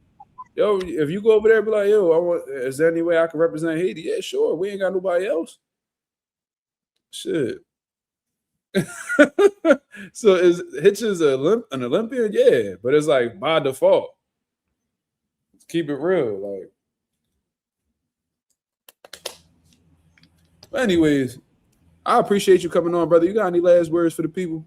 Yeah, I was just finna say I'm about to hop off this bitch, but my last word is that this shit just popped up. Gary Antoine Russell looking trash too. I'm just his last fight, that nigga looking trash, man. So he looked like easy work out here for a lot of people, you know, when you start to put it into perspective. But yeah, that's all I gotta say, bro. Good conversation, bro. I'm gonna tune in next time for sure. Yes, sir. I appreciate you coming through, brother. Thank you. But shout out to the nation. Shout out to the mob, man. We had a great conversation today. We already had spoke about Lamont Roach and Zepeda for the WBC title yesterday, but it looks like it's a done deal. That's a fight that's going to be made. So we'll get more into that on tomorrow's live. But until then, hope you guys have a blessed, beautiful one. I'll be back at y'all with another live 10:30 p.m. Eastern Standard Time to continue cooking up on what's going on in the boxing world. I hope you guys have a blessed, beautiful one. I'm up out of here, man. Peace.